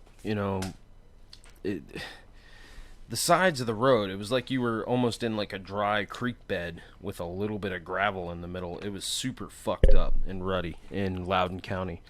And roots and shit and forest on both sides. And it was literally like the road was cut out and then like 8 feet up on both sides and super narrow. 8 feet up of dirt and tree roots and shit. And I kind of slid down the side of it because it was so super fucked up, the road, and scraped the side of this van on tree roots and shit on the side, and I fucked the van up, and it's I don't know what I'm getting at, but it was shitty. It sucks driving a big ass vehicle when you have to go down little roads. That's where you're getting at. Basically, yeah. But I'm confident in my driving. I'm a decent driver, but like the amount of driving I've done, I've been in several accidents. I mean, the only at-fault accident I've ever had with another vehicle was I rear-ended this chick one time. She braked in a merge lane when there was nobody coming, and I was looking to my left to see if anybody was coming, and there wasn't anybody coming, so I kept going, but she braked, even though there was nobody coming, and as soon as I looked in front of me, it was too late, and I was also hauling ass. I was in a rush and everything else, and it was my fault, and I fucking rear-ended her. And I was like, fuck, I do hurt.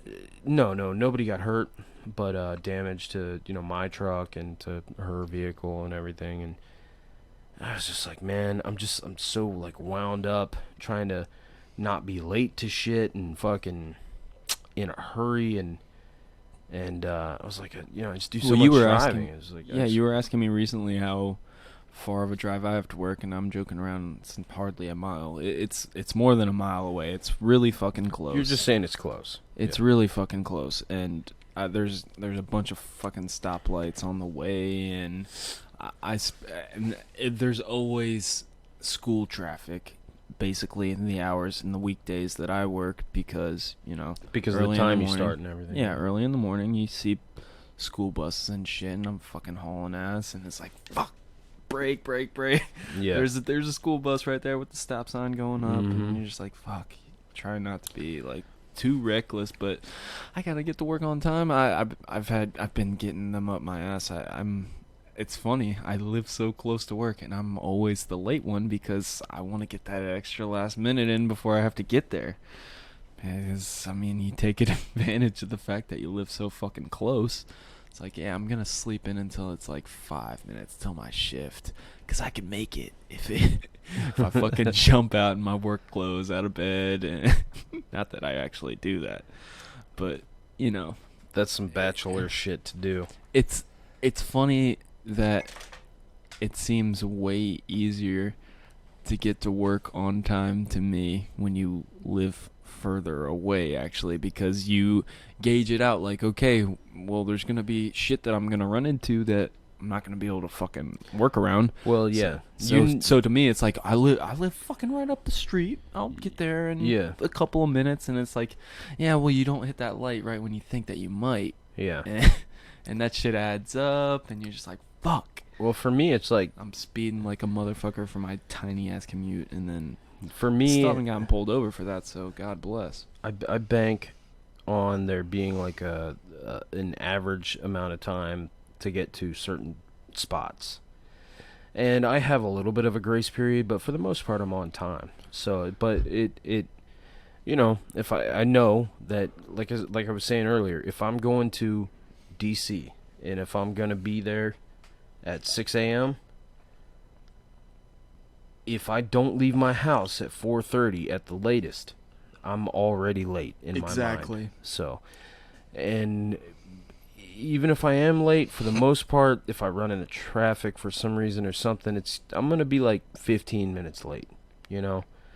But in my world, that's an acceptable amount of lateness for a couple different reasons. One of them is because I'm the supervisor for the most part, and nobody can really talk shit to me because I'm also the guy that lives the furthest away. Thick Willie, supervisor. Thick Willie. Chad says that you should run to work. I saw that. Yeah. I'm not. I think Chad could outrun me, man. Well, it's like I was talking about on the other show. I was like, I purposely, I don't run, so that way I don't know how to run, so that way I can't run from battle. Yeah, we aren't cowards over there. We don't run away from our problems, Chad. Get in the fucking car and haul ass. That's right. Or get the fuck out. Hashtag aggressively drive everywhere. That's what scares me, man, is I do so much driving that literally it's like a daily occurrence. I end up parked somewhere and I'm like, wait a second, I don't remember driving here. Yeah. Yeah. That's literally, like, that's how much driving I do. Like, I just go. And Jamaica will tell you, I fucking am Jamaica will fall right the fuck asleep. I don't think Jamaica is really that concerned when I'm driving. So I do an alright job, but like, That's me. I'm the guy that didn't get enough sleep, and I'm riding shotgun during work. And, oh, for sure. And I'll just fucking... That's got a lot to do with why I don't want to drive the trucks either. Catch my little naps when we have to fucking drive all the way from Chantilly to Arlington or goddamn Maryland for that matter, Ocean Springs or something. And yeah, it's like I show up to work at 7 and we do our inventory and everything, and then it's like, you got a job out in Maryland. It's like, okay, that's a solid hour and a half nap for passenger Lloyd O'Baggins over here. Let me get my pillow out and fucking just let the driver get us there. And sorry, that's your responsibility. Yeah, that you know, I can be a little selfish. Jamaica will offer to drive, but honestly, like I would just, for the most part, I would just rather drive. Some people like to be in charge. Well, it's not even that. It's like, it's not even a company truck anymore. It's my truck that we're driving for right now. But it's just like I don't know. It's partially because I'm so used to it, and it's also like, it's not that I don't trust Jamaica's driving. It's just that, like, I don't trust anyone's driving as much as my own, ever. So it's like, Jamaica will sleep for an hour and a half drive, and I can't do it. I can't do that when other people are driving. So in my own mind, I'm like, I may as well be driving. I actually had... Because I have a hard time relaxing when other people are driving. I had a rare blood disease when I was a kid, and it actually... I didn't have technically narcolepsy, but that's basically what it was. There's just like old family jokes about me being able to take such easy... Just being able to easily fall asleep in the car. I got you in a sec. And ever since... I remember being a little kid, I used to have to take disgusting oral medication. Just my mom shooting this fucking tube into my mouth. This just disgusting shit.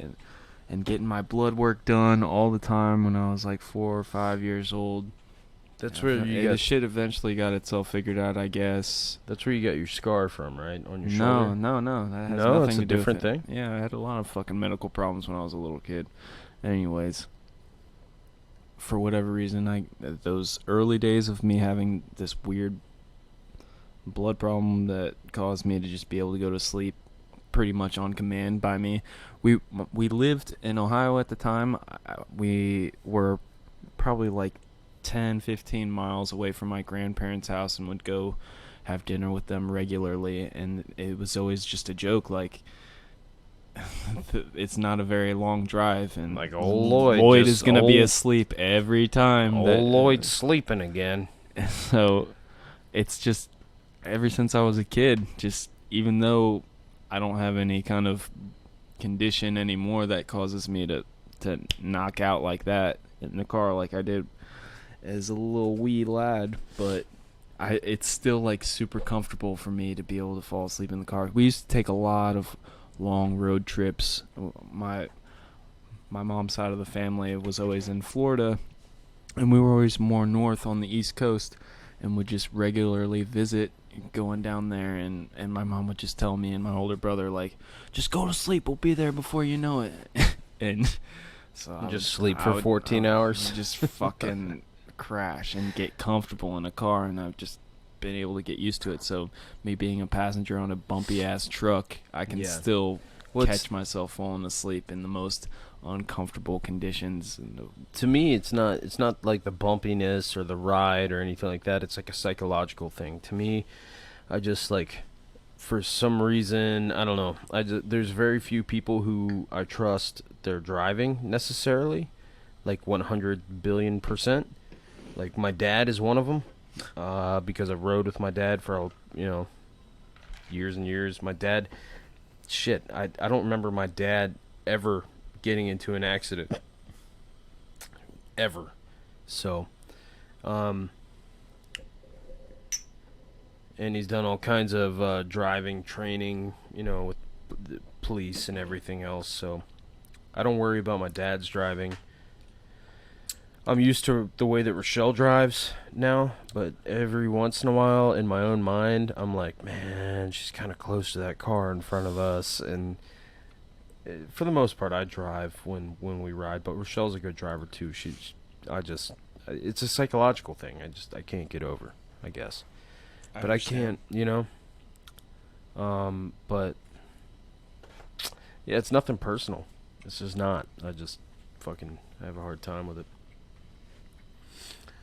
I feel like this conversation about driving, it's just a fucking snooze fest, though. What about you? I don't know. Hopefully not really. Welcome to the Drunkcast. I'm working on one right now. I don't know how many of these shots I've had so far. All right, here we go. I'm listening, Chad. If you guys don't have an agenda, school me on the new season of The Ultimate Fighter. I've never seen the dude.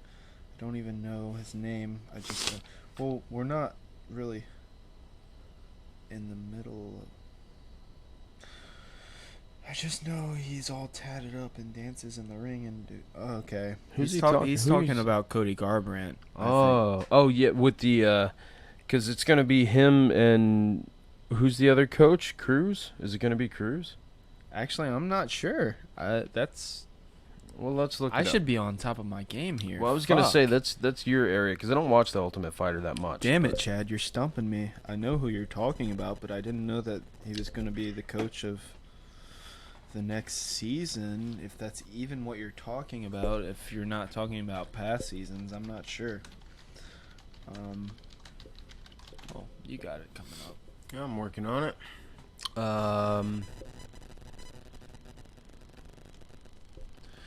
The last one was Benavidez Cejudo, and I didn't even know it was announced for the next season for sure.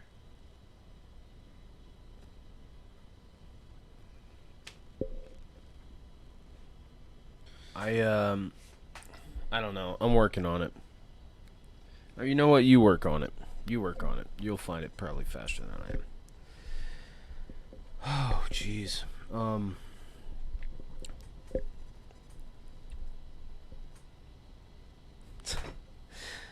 Today, it's pretty nuts. Like, it's not like I was sold on something blowing up in DC today, like you were talking about earlier. But I have said it, and like I said, it just wouldn't be that goddamn surprising. And I was in DC today, and I legitimately, like, I was looking around and watching, what I could see from the road, and amazing. It's gonna be Garbrandt Dillashaw. Dillashaw. That's great. I'm guessing that means that Dillashaw gets the next shot. there's no reason why it wouldn't. Well, That's fantastic. Didn't they kind of already halfway announce that? I don't know. Oh, you know what? I guess what it was is that Maybe announcing this as the Ultimate Fighter is announcing it. well, Cody Garbrandt called out Dillashaw after he beat the dog shit out of Cruz. So if you do that to Dominic Cruz, and then you say, "Hey, TJ Dillashaw, let's go," Damn, this is actually coming out fairly soon. I feel like you get that fight. You know what I mean? It should be him versus Dillashaw before a rematch, anyways. Honestly, I'm with that. actually, there's no way around it because Who do you he have? already asked him if he wanted a rematch, and he said no. Who do you have on that fight? Who already asked who if they wanted a rematch? Cody said he can have a rematch, and Cruz said I'm good. I don't blame him. He wants more time. Yeah, give him some time, and then give Cruz a rematch. For sure, Cruz gets a rematch, but yeah, give him some time. Well, Let's see what Cody Garbrandt can do against TJ Dillashaw, for sure. I got Cody Garbrandt in the fight because You think Cody's wrestling is good enough to deal with TJ? absolutely. He's an Ohio wrestler. I have the most respect for Ohio I mean, that's wrestling. his base, right? Wrestling. I mean, Yes. that's where he came from. But man, his boxing was looking slick. That's the thing. I know that they sparred together and everything, and Yeah, they both doesn't he claim both say that they got the better of each other. So who's to know? Oh, they both say that. Well, What were you gonna say? Well, I was gonna say, doesn't he say there's a video of him somewhere knocking fucking TJ out? But but yeah, Probably. no, I mean that makes sense. You train with somebody long enough. It's like, a couple months ago, I fucking submitted you multiple times. Tonight, you submitted me like 3-4 times. I didn't submit you, or I submitted you once, and that's it. When we rolled tonight. So it's like this. You roll with somebody enough. Or not just roll, but you spar with somebody. You train with somebody enough. You're eventually, you're gonna get each other. That's how training works. So, Chad, you're absolutely right. Confidence is underrated. confidence is underrated. In What? fighting, people underestimate confidence in fighting, and Oh, yeah. maybe more so.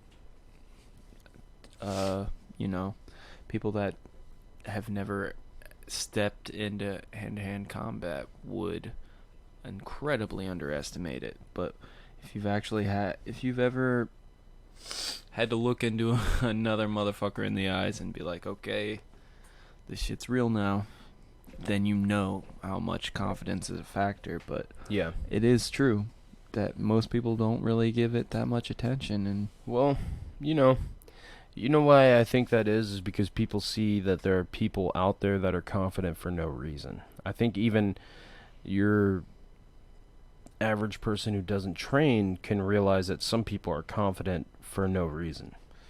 I hate to bring him up, but god damn it, that's so Conor McGregor. What do you mean? As far as just being like confident and that being a reason why he fucking wins fights.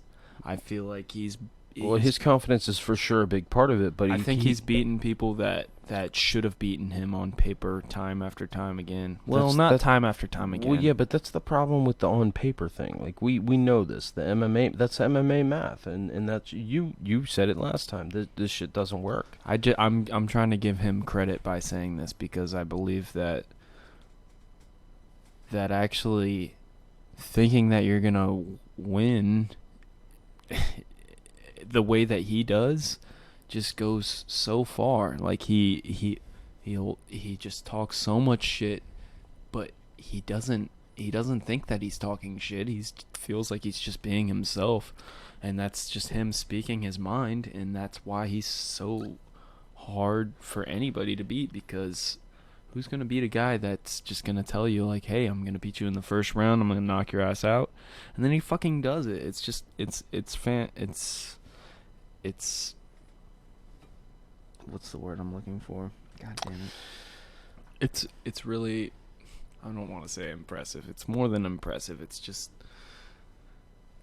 I really respect seeing in sport somebody that, I mean, some people think that it's cocky and bullshit and WWE propaganda type of shit, but Well, it is, but I think that he really believes it. And no, that's why he's so good. 100% he believes in himself, but he is absolutely playing that shit up because he knows he's a smart guy. He knows that that's where the money's coming from. That's how he's selling fights, is talking shit, dude. And there is precedent for that. And the precedent is called Chael Sonnen. I mean, the shit talking sells these fights bigger than fucking anything else has ever sold these fights. I love that I'm talking MMA with Chad right now. I love you, Chad. Love you too, Chad. He said Conor McGregor has so much swag, it's like fighting a god or a dragon. Yeah, I saw that. I like that. Well, just look at a Conor McGregor highlight reel real quick, and then imagine that you have to fight him in 20 minutes. That's all I'm saying. Look at a highlight reel that includes him talking shit right before a fight, and then look at the highlight reel that happens after that. Like, string together 1 entire minute of him talking shit about Jose Aldo, and then play the entire fight with Jose Aldo. And guess what? The shit talking takes more time to get through than the entire fight. You play that, and then add the rest of the fights in. And it's going to have an effect on you psychologically as the opponent. I'm not a shit talker, personally. And so even if I were a professional fighter, I probably wouldn't make that much money. But I feel like I could train myself to talk shit eventually. But that's just not my thing. Like, I'm a super respectful type never of be like guy. that. I'm not like that. You're not either. You're I not either. You're not a shit talker. You're not, you know... That's one reason me and you get along. You know what I mean? Absolutely. You know who could, though? Jamike, yeah. I was going to say, Jamike would talk more shit than anybody if he were a pro fighter. He would be a big-time shit talker. Which is one reason I love him, honestly. He's, you know, Jamike's a good guy. Chad, McGregor Mayweather. I think Who's that it's Christian safe to gonna say that knock we out? both want to watch it. Yeah, for sure. It's so hard for me to... Christian, who you say you're gonna knock out? Send it. Who you gonna knock out, Christian? I want to know. I want to get. Christian said he'll KO Connor. All right, man. For sure, relax. Well, you know what? It's never gonna happen. So just call him out. Fuck it. I'll call him out on Twitter. Dude, I'll call him out on Twitter if it'll get him on the show. I'll be like, come on, down in my basement, Connor. Travel out here. I'll pay you $25. You might need a bat to knock him out. I'm sorry. To knock him out? I mean, he's got a good chin, but I've never seen him get knocked out, but he's never been hit that goddamn hard. But I'm not saying... I'm also not trying to say I'm going to fuck Conor McGregor up. We've talked about McGregor Mayweather in here before. I'll tell you, you know what? You know one thing I'll tell you? Floyd Mayweather is not going to knock Conor McGregor out. No, he's not. He's definitely not. He's going to fight that fight incredibly conservative, score as much points as he can, and then I think that's what will hurt him. If Conor McGregor... If Conor only needs one. If Conor McGregor... Yeah, but with those big-ass gloves... That's the thing. That's the I mean, the thing is they're basically... What they're talking about playing checkers when Floyd Mayweather is the king of checkers and Conor McGregor is the king of chess. I like that. He's not... Or, let me take that back. He's not the king. I like Conor McGregor, but there is an aspect to what he's saying. He is good. He's fucking amazing. Don't get me wrong. And I am a big Conor McGregor fan. But I also He's not the greatest MMA fighter. No, of all he's time. not. He's not. I still think that's. He's the JBJ. greatest shit talker ever. But I think John is he's still got the great most hands. talented. Yeah. John may be the most talented ever. Maybe. I mean, fuck, dude. I want to see John come back, dude. I want to like John. I want to like him as a person. I like not liking him.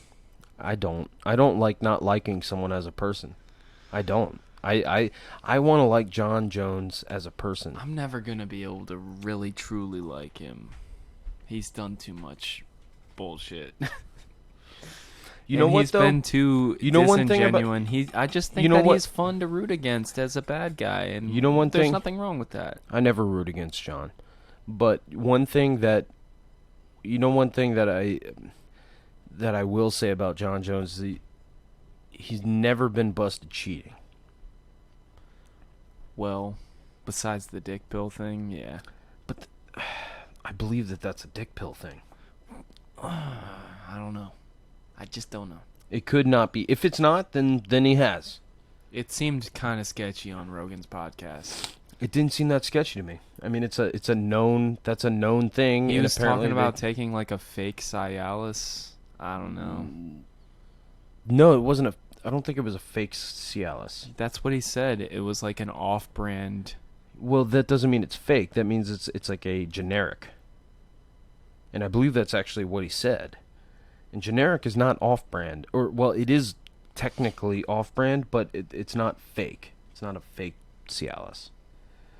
It's just an off-brand. It's the same thing as if you go to your pharmacy, if your doctor prescribes you something, Chad, and then you're good. You can get a generic. Chad, you're actually And it's giving way us cheaper. good discussion right now.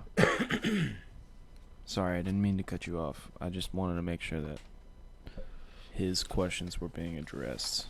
And Christian says people hate Jones because he's a real person that's not perfect. Reminds them of themselves. So I don't necessarily agree with that.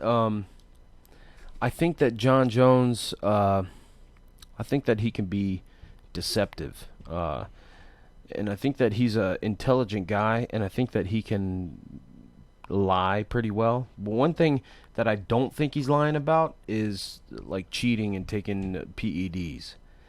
I don't think that he is. I'm on board with that because I feel like he's so talented that the thought of even needing to cheat is a little bit erroneous for him. But I don't. I don't. I think that he downplays some of the bad shit that he's done. Some of the shit that is not good that he's done. I think he's. But I will say that I think that he is trying, like legitimately trying to become a better person. Just based on what I've heard him say. So, and I hope that that's the case, because in my own head, like, I want him to be a good person. I want him to be a respectful martial artist who is legitimately a good guy. And you know, it just, fuck, man, you run into a chick's car who's pregnant, or yeah, I get it. You know, he's only, whatever, 23, world champion, tons of money. I get it. But I don't know, man. I wasn't like that when I was 23. Meanwhile, I had a completely different situation. But I easily could have become a shithead anywhere in my life. So I'm empathetic to people fucking up and then realizing that they fucked up and then trying to fix their life. But I'm not convinced. I hate to be that asshole, but I feel like what you were saying right then was what you meant to say. But just to state the record clear, he's not 23.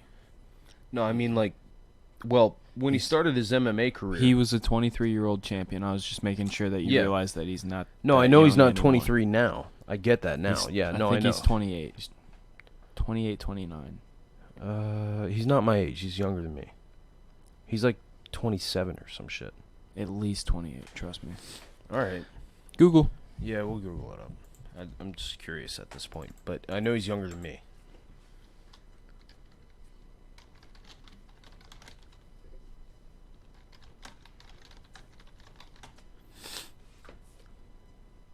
And I'm not trying to say he's fake either, Christian. I'm not trying to. I am. I'll say that. I think that he is fake. I'd say it to his face, actually. You would say it to his face? I would say that I Really? think he's fake to his face. I wouldn't say that I think that you're a bitch to his face. I'll just say, hey, man, I think that Quit you could acting be a fake. little more genuine, like, because All right. I think that there would be enough people out there to back me up on July this. 1987. If he So, wants to punch actually, me for saying that I think that he's a fake person, then that's his own problem. You're closer. I was right in that he's younger than me, but it's just barely. It's a couple months. He is 29 then? Yeah, he's 29. Yeah, you're right. I'm not. Lloyd is saying that he could be more genuine in that essentially, he's fake. But I'm not necessarily saying he's fake, but I think that in some ways he may be coming from a psychological standpoint. I think maybe in a lot of ways people have these built-in things where they're capable of fooling themselves. Dude, I like Chad's questions right now. What you talking about, Chad? He just said, do you guys ever wish they would just say fuck the PEDs and blow it up? And, like, yeah, I definitely think that. I don't. That would be. I think that there should be a separate league for that. There is. It's called Ryzen. Yeah, pretty much. I mean, But it it's already just not exists. as. I'm not into that. I want clean fighters. Look, this is the thing. I'm not concerned with caffeine. I'm not concerned with marijuana. I'm not concerned with even cocaine. But there's always going to be a guy that's finding the edge that's untestable or has some way around the fucking system. That's where I am kind of on Chad's side there, to think like just fuck it all and just best man wins, whether you fucking cheating or not. Some guys will choose not to, and those guys will probably end up suffering a lot worse than the guys that choose to cheat, quote unquote cheat. I don't know. It's just one of those things where it's like there's almost no way around it. There's always going to be the next generation of fucking PEDs that is just not testable at the moment or whatever. So it just seems a little silly to pretend like nobody's ever cheating just because you got USADA now that is a legitimate world-class this is the thing. tester. This is the thing. The difference is that they store your piss and your blood for like 10 years. I know. So eventually you're going to be found out. That's the thing. So you either weigh it against it and 10 years down the line you get caught. And in my mind, if that happens, in my mind, that taints your record to me. That changes what my opinion of you is completely. If you decided that you cheated, And they still get their money and they don't give a shit at that point. I get that you don't give a shit, and that's cool.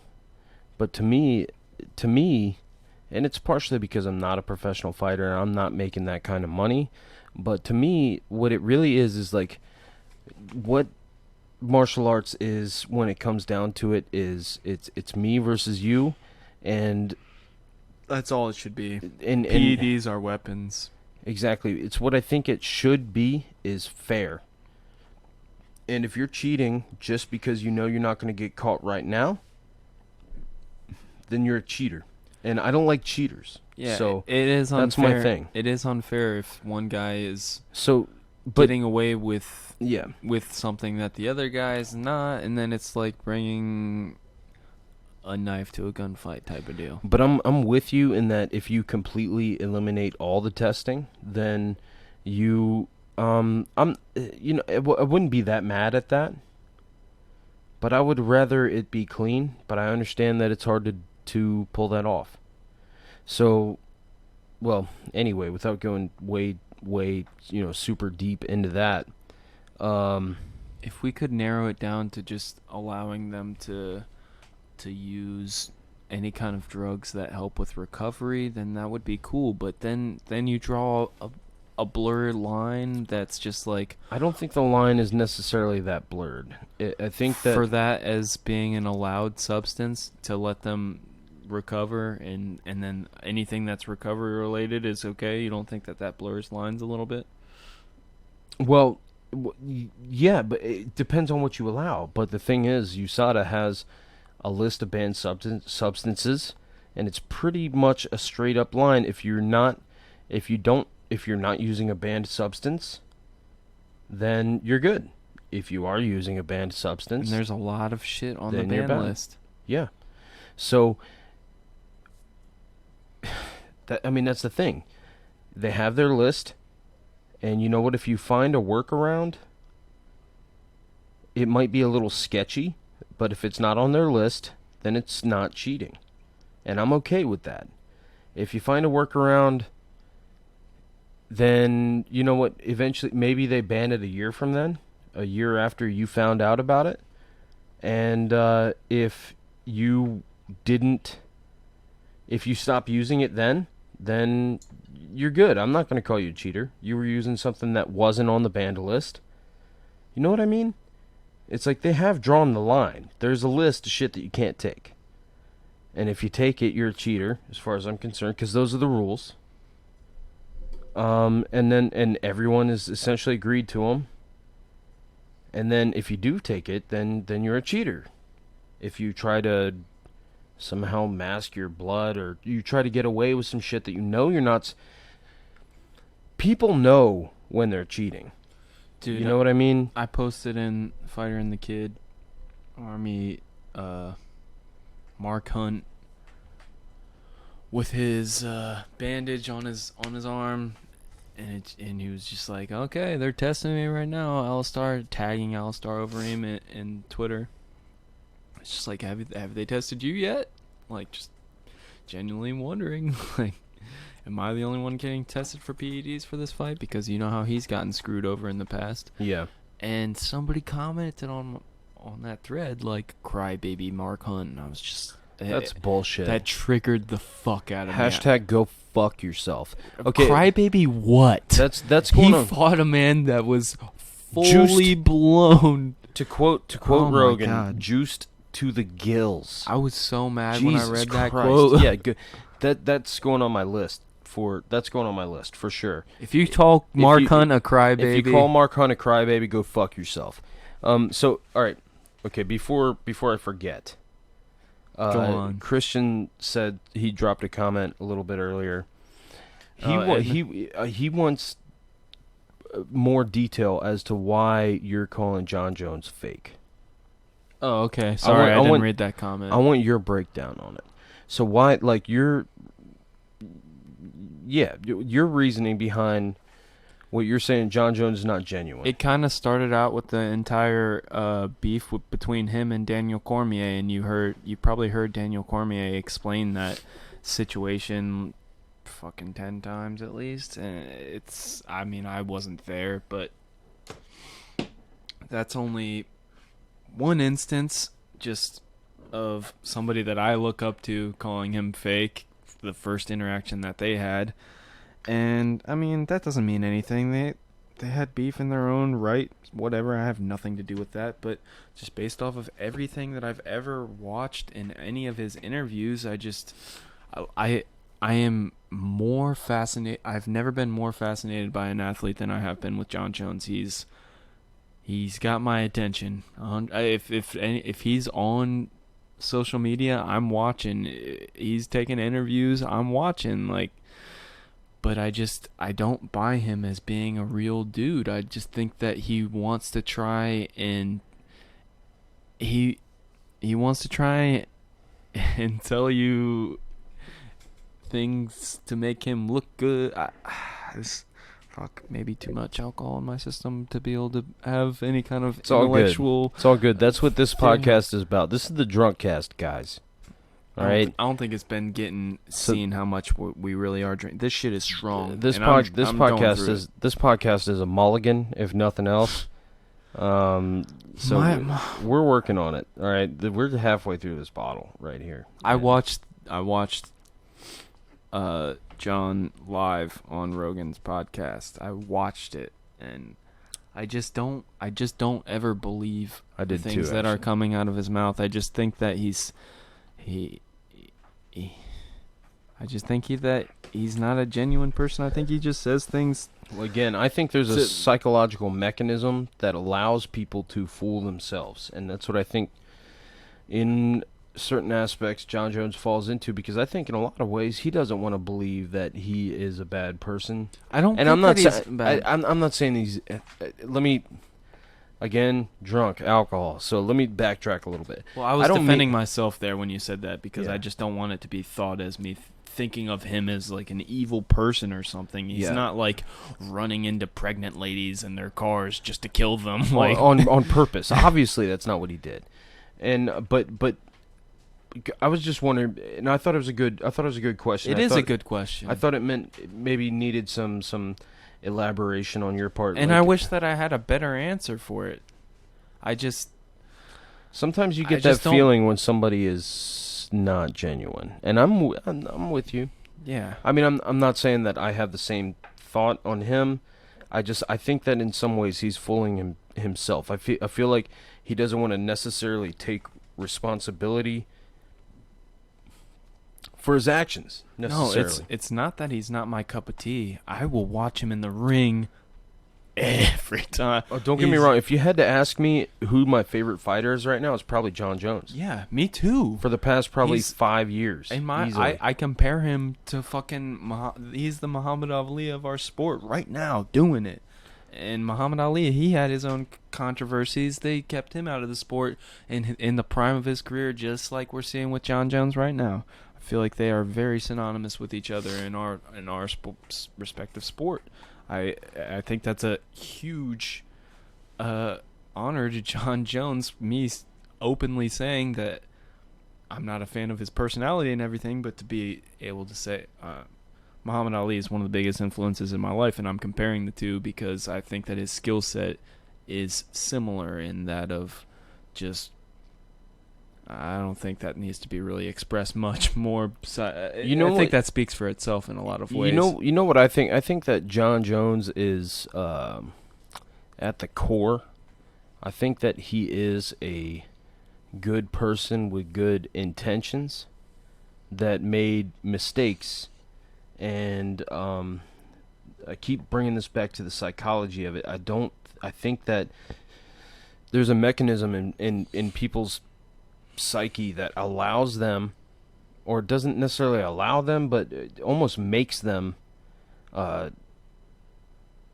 make up excuses for their behavior, where they make things seem not as bad as they are, or like, look, it wasn't even really like that, or maybe, you know what, That's kind of what he was saying on the podcast. Yeah. He was explaining like, yo, you guys don't understand. I was champion of the world and everything handed to me. I didn't have to. He was pretty much saying I didn't have to work.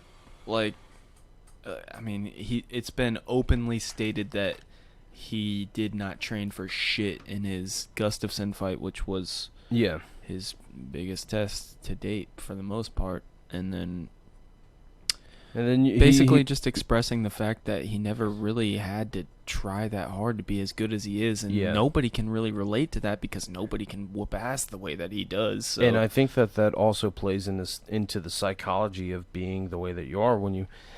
I mean, it gets to a certain point where if you are super talented, sometimes you feel like, you know what, you're just better than everybody, and I don't think that has a beneficial or a positive effect on your psyche when that's your state of mind. So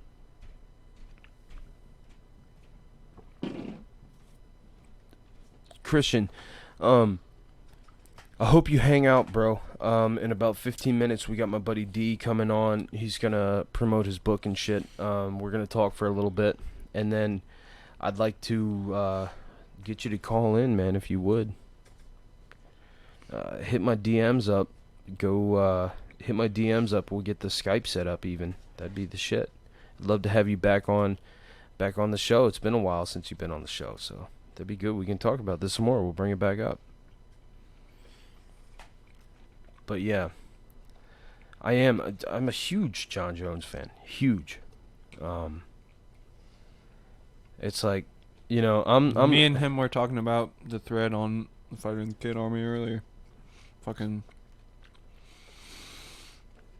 John Jones versus the top 6 heavyweights. side by side with them. Yeah. It's like I was telling you earlier. I didn't put my 2 cents in on that, but I saw it, and oh, man, I don't know. That's a hard thing to call, though. I mean, like, Jesus. I mean, John Jones versus Kane. He beat DC. DC and Kane are training partners. I don't know, man. Yeah, they're training partners, but who beats who in the gym if they're really going at it?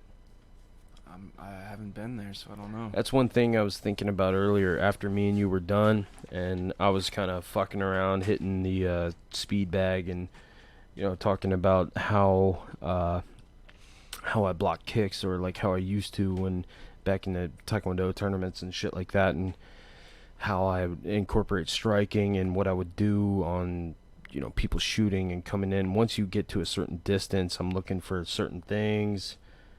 I was just thinking about it. I was thinking about how much I would love to do MMA, like just straight up MMA sparring. But at the same time, like, I do not want to get busted in the head all the time. That's what I was thinking about. I meant to bring it up to you before we even started the show, but it's like, when you're training, especially when you're training partner, like, you don't want to straight up fuck your buddy up. Yeah, when I was in 5th grade, I was wrestling in Mississippi, and we didn't have there was no youth wrestling in Mississippi, so we would have to travel all the way over to Louisiana, a neighboring state, to be able to get competition and shit. And my wrestling partner was our head coach's son, who was running the only Mississippi team for youth wrestling in the entire state. And we would go over to Louisiana and win the state tournament every fucking year. Rock wrestling. It was a Christian-based team. Our head coach was very religious. Rock wrestling stood for Return of Christ the King, and our singlets were dope. It had like an eagle on it, and it said Rock Wrestling, Return of Christ the King. And I feel like that for sure had a cross on it somewhere. It actually didn't. No? Okay. All right. But anyways, his son, who was my partner for all the years that I was wrestling there, he was ranked in the nation for youth wrestling because he would place in national tournaments and shit. And our wrestling room was in a fucking barn. Fuck yeah. It was so dope, dude. We had so much space and everything. Just probably like 6 mats, literally, all laid out in this barn. And me and Jeremiah, one day he was like, "Hey Lloyd, like, wrestling's fun and all, but you wanna get a little more." I'm 5th grade. He was a year older than me, so 6th grade. And he just put on boxing gloves and we wrestled. And he was like, and he was just like, he wasn't like wailing on me because he was way better than me, but it was just like pat pat pat pat, like while we were grappling. And I was like, that was like my first real MMA experience. It's like MMA style grappling. And we didn't even know what the fuck MMA was. We weren't following the UFC back then or anything. We were just like, yeah, we wrestle and we could hit each other in these positions where we're like in a more dominant position. And yeah, that was cool. I shout out to Jeremiah Morgan. Yeah, Joe. If you ever fucking listen to my show, that would be really cool. My boy Joe used to, because Joe fights MMA, the guy that I really learned everything I know about jiu-jitsu from. For the most part, we would, on a couple occasions, we would strap up and put some gloves on and just pity pat each other if we got into certain positions. Or rather, I should say, Joe would punch me if we got into certain positions because Joe's good. But, so he'd end up in a full mount with me attempting to escape all the time, just touching me on the face. You know, I like to do that to you. I do that occasionally, but for the most part, we're doing jujitsu, and I get it. That's one thing I was talking about as far as MMA sparring, but I don't do that. I don't mind when people do that. I get it. I understand that if we're in certain spots, you can punch me in the face. But there's a lot of times when I'm on my back, and yeah, I can. I only strike do too. that to you because I get into a dominant position, and it's like, Yeah. I can't get a submission from here, but I could punch you in the face. I do that a lot, but I've been so focused on jujitsu. Like, my striking background is all based on stand-up striking. So, but it's not that I couldn't do it from the ground. It's just that I've been so focused on jujitsu for the past like year and change that it's not what I focus on. Like, I'm looking for like. I get that I can get punched in the face. Like, believe me, I understand. But I just, like, for me, I don't do it. Occasionally I'll get a mount or end up in top position, but that's not what I'm looking for. I'm looking for a submission or whatever. But, so it's like, and to me, it's like, it's more like when somebody else does that to me, which you and Joe have both done that to me. You did it to me tonight. You'd pity pat me on the fucking ribs or whatever, like, yo, I'm in this spot and your ribs are open, and I'm like, yeah, I get it. I know my ribs are open. But for me, it's I don't know. I don't know what I'm getting at, other than I get it. You could definitely you can. Yeah, I'm in a position where I can get hit in the face or in the ribs or whatever. But I'm looking for You're just whatever. thinking about jujitsu. You're not thinking about MMA sparring. I'm not. That's what I'm saying. getting at. But like, if I were thinking about MMA sparring, that's the thing, is it would start completely different. Obviously, we're gonna start standing up. Then I got a lot I'm of work telling to you do right, to get it to the ground. Well, exactly. I'm telling you right now, and it's not even just you. Anybody. I don't care if you are Conor McGregor or whatever. If somebody shoots on me, you're not. If you come in to striking range on me, you're not. I'm not going down to the ground without getting something off, and it's not going to feel good. I can definitely be dominated by the best in the world. Believe me, I'm not cocky. I'm just not a cocky dude. But I can kick.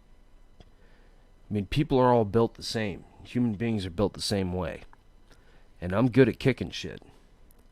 I'm a humble guy, but I am good at kicking shit. I'm not the best in the world. I'm nowhere near the best in the world. But if you come into range on me, I can kick you. So it's. I've been kicked by you. Again, I didn't mean to. I almost kicked you in the face earlier again on an accident, just showing you some shit. But I actually did what I intended to do, and we pulled it. And we were going slow and shit, and I wasn't drunk at that point in time. But I was showing you, like, you get into range, and if you drop that level, it makes it even easier to put that front kick right on your chin. And when you're accurate enough with kicks, which a lot of Taekwondo guys are when they get good. I mean, look at Wonder Boy. Yeah. Look at Anderson Silva. When you do kicking arts for a while, you get weird leg dexterity and you get weird accuracy on shit like that. It's like, and that's my big thing. If we're standing up, I'm keeping distance. If you get within a certain distance, you're gonna eat something. Dude, I used to actually be really good at baseball growing up, and that just kind of good at what aspect of baseball? Came to my mind a lot. Pretty much all-roundedness in baseball. I used to love. I was decently rounded in baseball too. Like, I wasn't a pitcher, but I played every position. I was good outfielder, and I was also a good like baseman, and I was a good catcher, and my shit was batting. I would knock that shit the fuck out of the park. Well, my dad really wanted me to be big old thick young Willie. That's what I was. My dad really had aspirations for me and my brothers to be big in baseball because that was one of his passions, and he was never a wrestler or anything, so he kind of just had to learn how to become a fan of that and everything. But as far as like younger years, youth sports and shit, I can specifically remember like the finer tune shit that I would do when it came to baseball skills, and I would sit on my back and throw a ball as close as I could to the top of the ceiling, and that's kind of what I thought about when you said You get that accuracy. The accuracy Yeah. with like Wonder Boy and whatnot. Where you put it right where it needs to go. Like as close to the ceiling like as a possible. millimeter away, like Yeah. a cunt hair, rather. Yeah. And then, yeah, I'm with you. Yeah, so I gotta grab a beer. You need something? I'm good.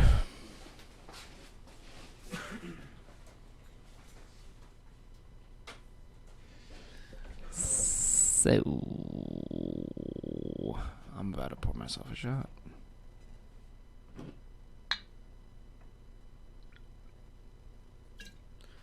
Thanks for tuning in tonight, everybody who's still out there. And shout out to Dylan and Rellin for calling in earlier tonight. And still expecting another guest later tonight, I presume. We'll see how that works out. As of now,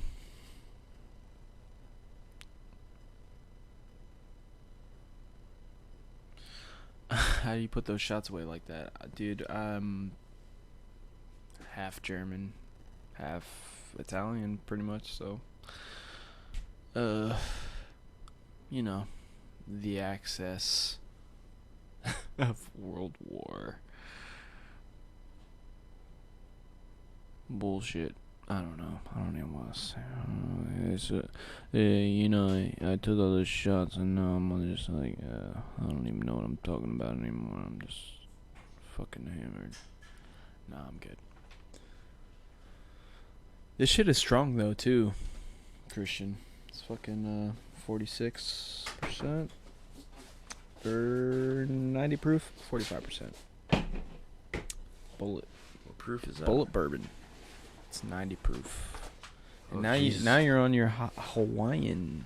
It's not even Hawaiian. mine, man. This is one of George's, but I don't know if I think I've had a longboard island lager before, but I don't know for sure if I have or not. But anyway, There's Daryl. I knew this was going down right now. Anyway, this is, hold on one. Let me answer this. Hey D, give me 1 second. Let me give you a little introduction here, and then we'll pull you up. I can't hear you yet, so just hold on. Hold on real quick. All right, so anyway, we got another guest tonight. This is my buddy Darrell Hearns. I've known him since we were in, like, I don't know, 4th grade.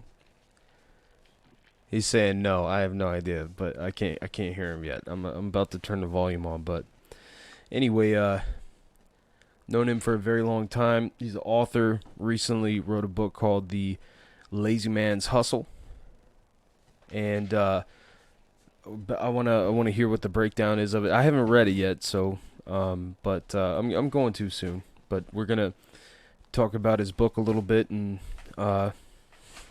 see what's going on in the life of my buddy Darrell Hearns. So everybody, if you would please welcome my old friend Darrell Hearns. What's up, everybody? D, what's going on, buddy? All good over here, man. Getting all set up. Just sold some more copies of the book. Enjoying life. Happy to be here, first and foremost. It's like, your best friend's like talk show, man. I love it. I'm glad that you like it, man. And thanks for coming on. And of course, like, I think it's super cool. Actually, I stole the idea from you as far as publishing your book. I looked at the way that you did it. I looked it up. I looked up the company and shit. And pretty soon here, I'm going to put together one as well. It's going to be a bunch of quotes from a guy known as Alvarez Joe. And I've talked about it a couple times. It's going to be like a coffee table book. And it's got these ridiculous quotes that are extremely abrasive and offensive, and it's gonna be fucking hilarious. But I wouldn't expect less from you, Will. yeah, well, that's me, man. That's me. You know. Okay, right.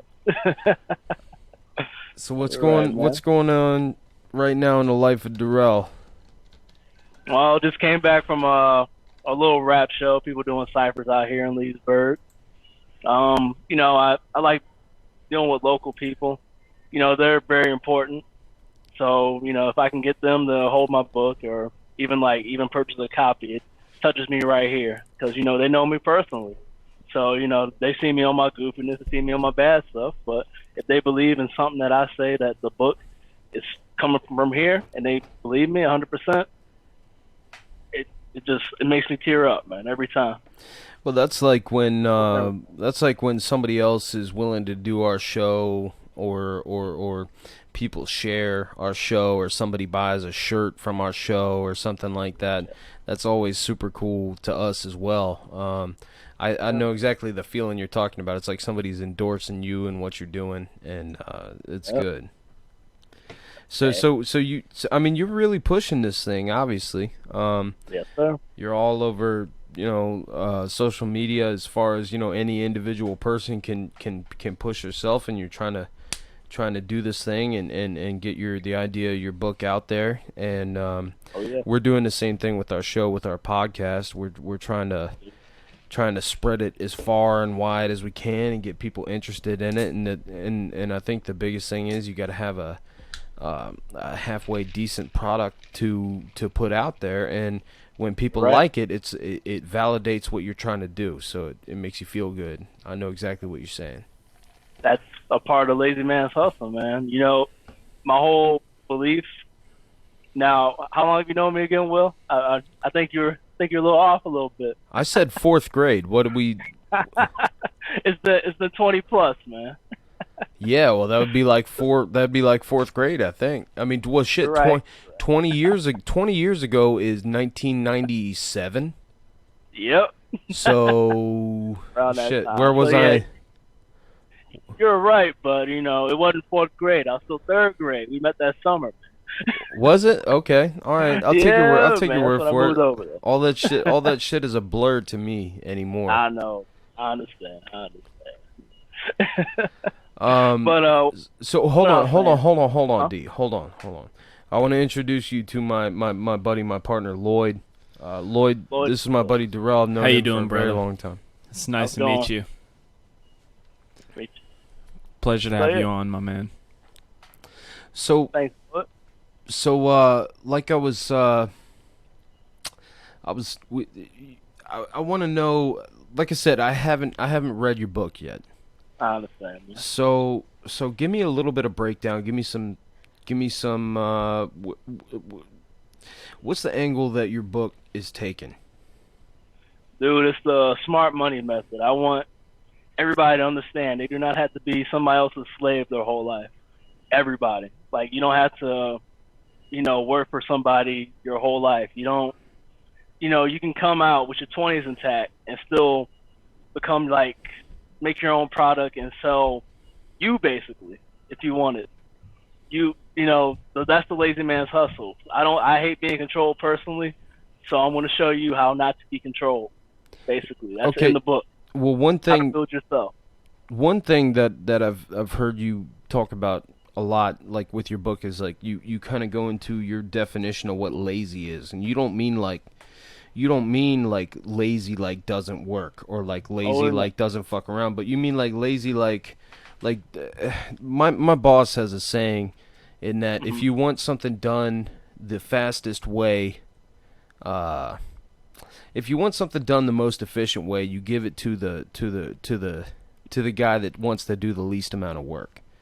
Because and I'm kind of paraphrasing, but that's because that guy doesn't want to do the shit the hard way. He wants to get it done right, but he wants to do it with the least amount of work. He wants to do it the most efficient way.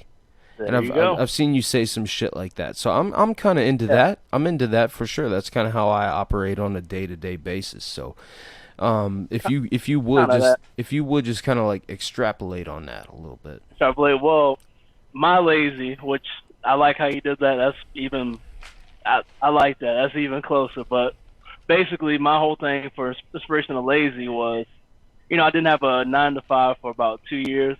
I didn't have to go into my savings account out of necessity from what I have built up over the years. Just main lesson of the lazy man's hustle is staying in your means, which helped me out doing that, getting that together. But lazy means when you don't have a 9 to 5, people will see you as lazy.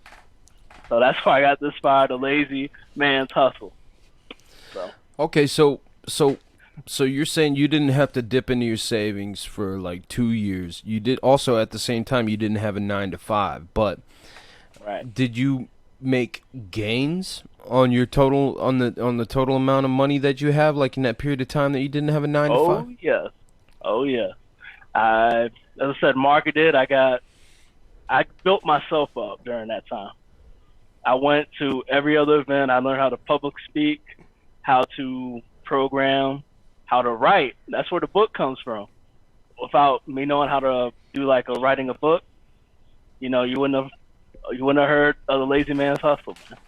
So that's what I used that time for, and that's what I go into depth in the book too.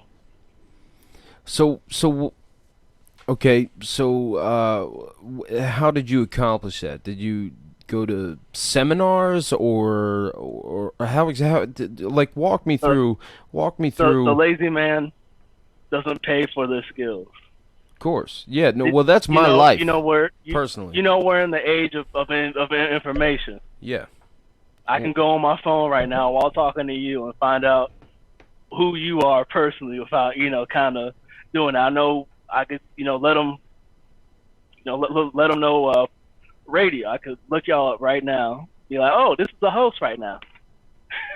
Well, kind of. If you know what, if you found me, I'll tell you what. If somebody can send to my my DMs my home address and my phone number, I'll give you $20 right now. But you're gonna have a hard time finding me, but I know what you're saying. We are in the information age.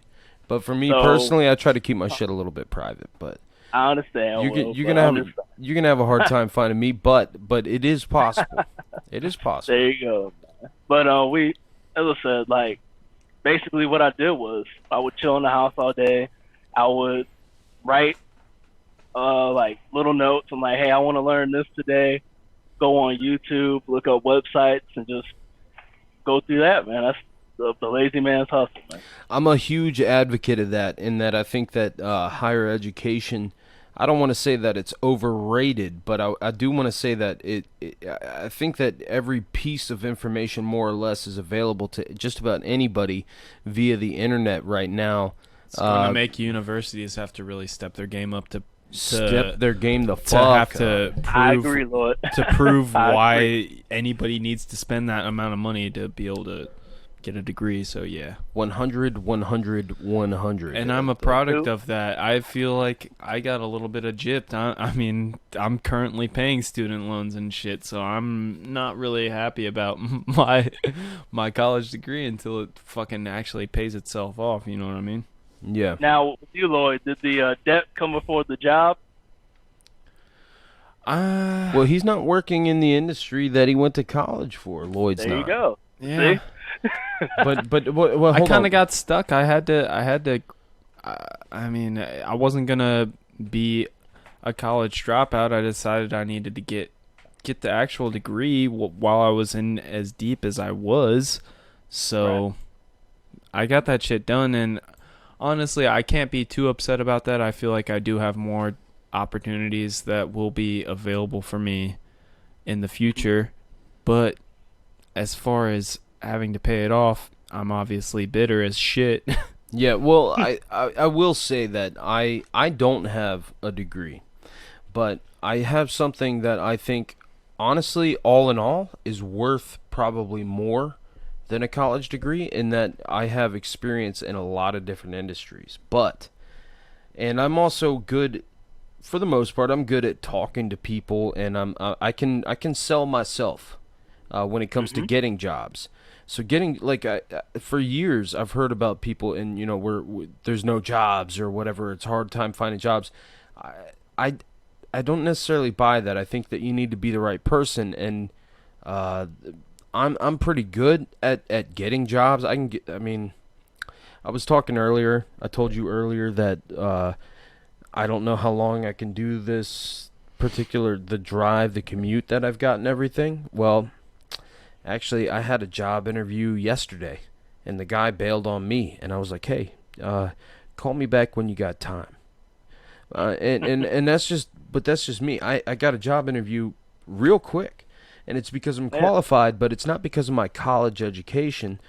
And I'm not saying that college education is worthless, and that takes me to my next point, in that I wish that, honestly, a college degree would be a huge supplemental piece to my resume if I had one, right.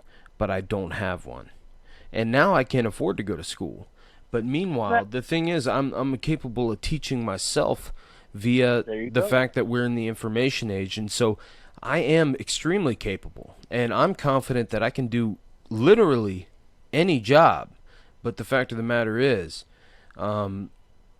that I don't have the college piece of it. I just don't have it. I have some community college and whatever. But I've known plenty of people that have 4-year degrees that I will talk under the table. Granted, if I'm sober, which I'm not right now. So we're putting the drinks down, D, tonight. Where are you at right now? Where are you at? I had to go to McDonald's because nothing else is open.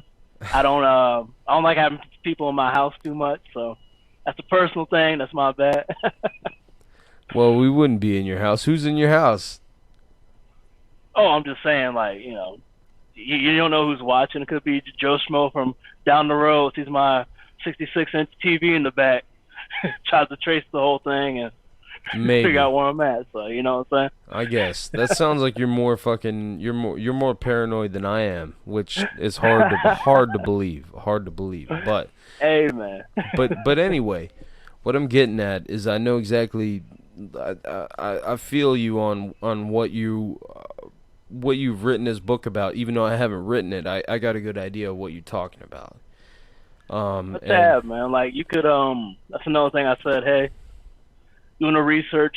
You don't need. My kind of example is you don't need the schooling. You could go into business for yourself with your experience. Actually, you know what I'm saying? What your knowledge is, and there's like different ways to get not credited or as I say like certified on what you do for like a decent price. It's a better price than taking all these classes. What are you gonna use like your basket weaving degree on? You know what I'm saying? Yeah. So all right, I had asked you. I was reading some comments on the live stream, but I had asked you specifically what you did in. You said 2 years that that you didn't have a 9 to 5, and you started talking on it, and then we kind of got derailed a little bit. But so walk me. Walk me through your day-to-day experience. You said you were hanging out at the house. Yeah. You were trying to learn different things. But where did your income come from if you didn't dip into your savings account? Where did your income for your rent and everything else come from? So how did give me the whole breakdown. I want to understand this. Of course, it was from different odd jobs that I owned. It was like, hey, I'll shovel your snow for, this much, different houses and everything. Hey, I'll mow your lawn for this much.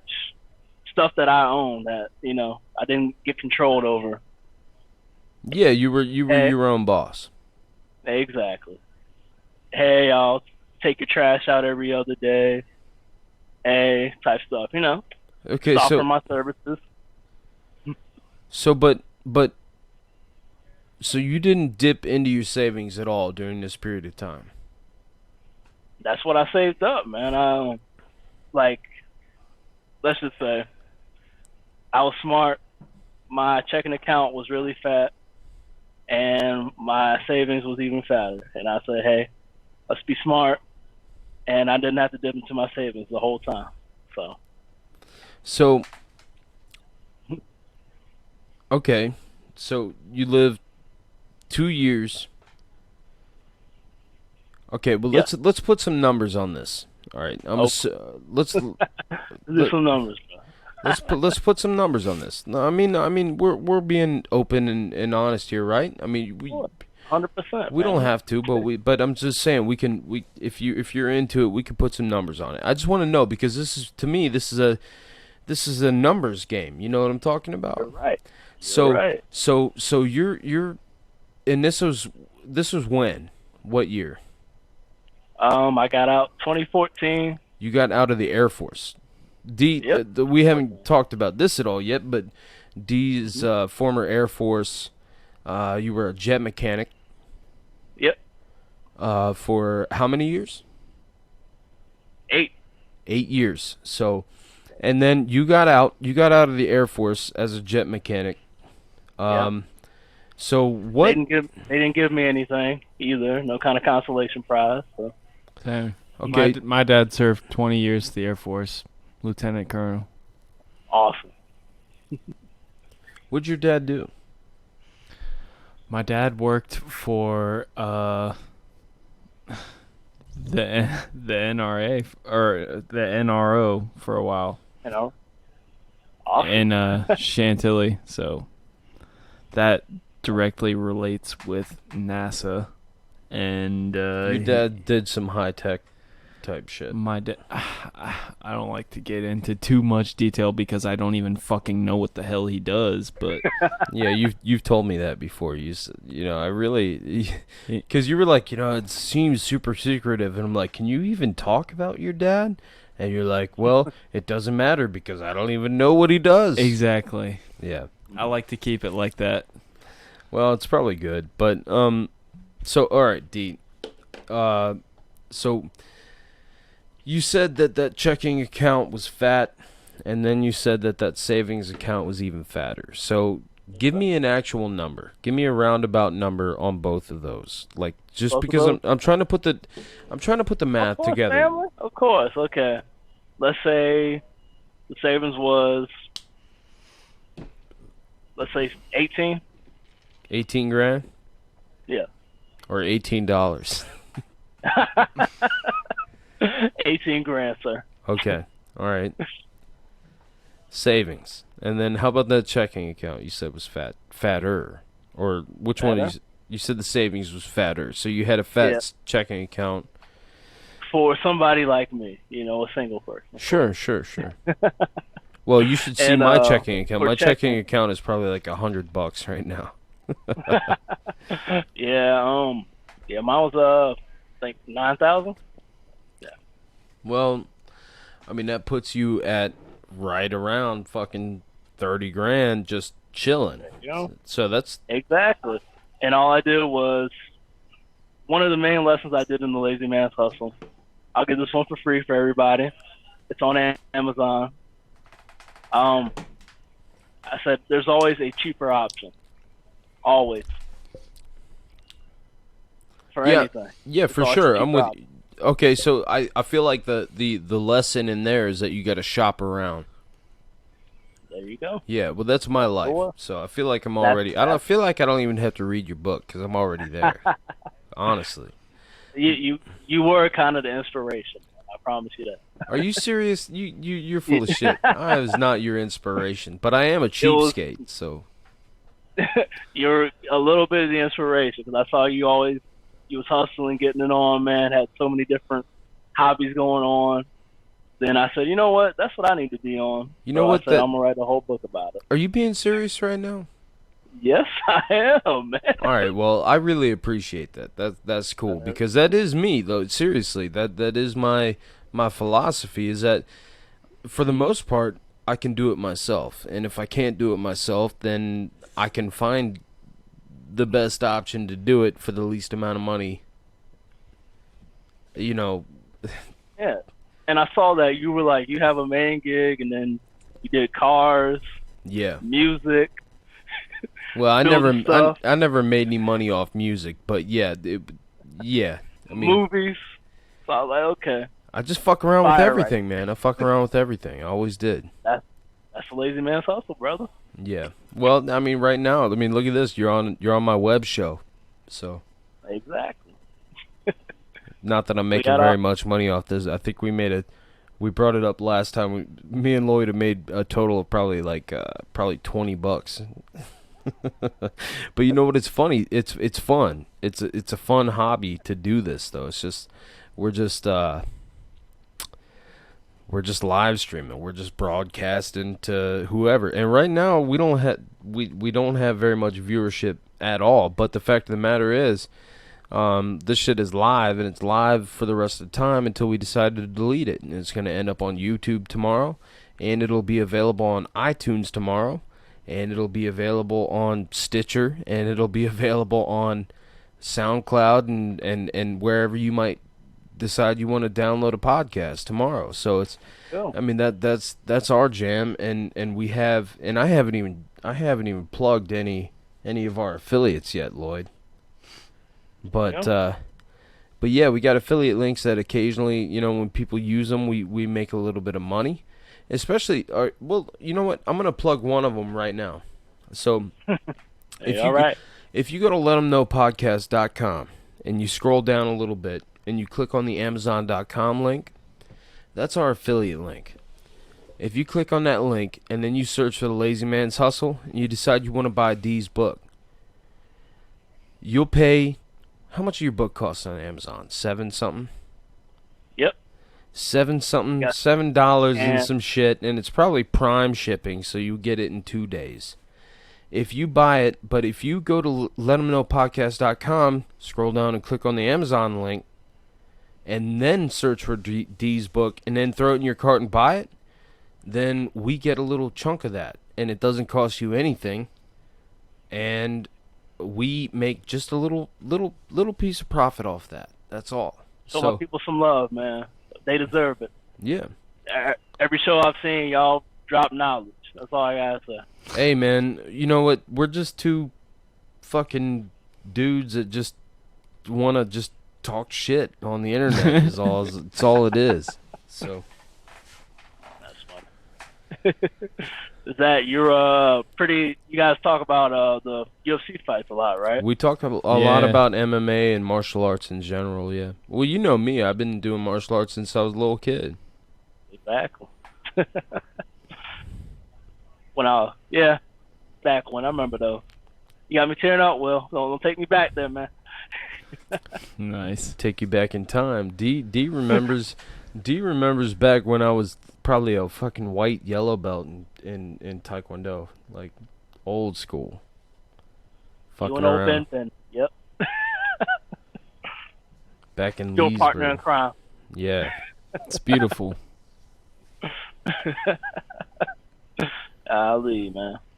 Yeah, that was another thing. Shoot, you're doing like woodworking back then too. I was like, come on, man. I was always fucking around with shit, man. Exactly. Back when we were kids, I was fucking fixing bicycles and shit. I tried to start a company, fucking bicycle repair out on fucking Fort Evans Road in Leesburg. The inspiration of the lazy man's hustle. Right there. If you're dead serious, man, I'm honestly flattered. Like that's cool. I like that, but real, man. Don't be over here. Don't be on the internet just tickling my balls for no reason, though. Never that, Will. Never that. You know that. You know I'm one of the most genuine people you know. Promise that. Chris Jolsrud says, "Where's Jamichael Creamer's 5 minutes of wisdom?" And you know what, Chris? Let's see. How long have we been going on this show?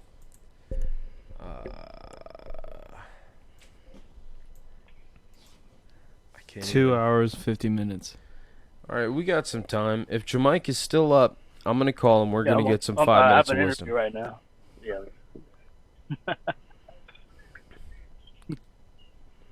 So, Let's do it. I feel like you probably got something prepared, about your book. Not necessarily prepared, but like tell me, give me a blurb about your book. Do you have a copy of it on you? You know what? I sold them all a little bit ago. I'm I remember too. I was like, man, I need to bring one, but everybody wanted it. People were fighting over it. It was weird. You know what? That's beautiful. That's good. That's good shit. I was gonna say, so you got a digital. blurb. I was gonna ask you if you'd maybe read a piece of it or something. Like, give me a piece of your book. Sell this damn thing. Sell your book. Let's talk about your book, because like I said, I haven't read it.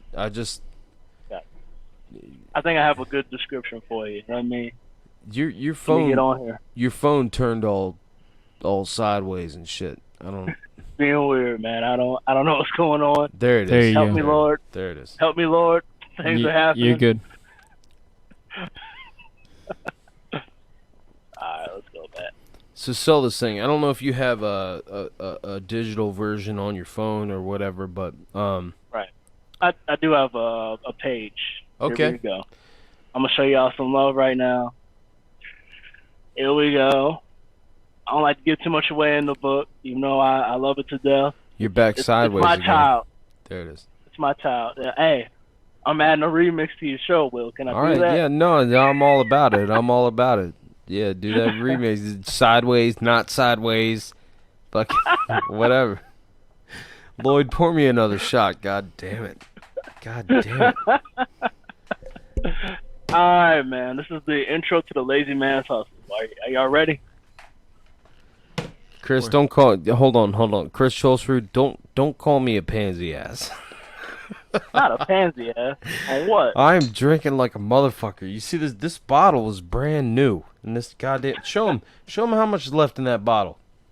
And we still got how much time is left in this goddamn podcast? An hour and a half? Just an hour. Yep. Yeah, Jesus Christ. All right, D, go ahead. Let's hear this. All right. You get a little preview of the audiobook, so hey, here we go. Intro to the Lazy Man's Hustle.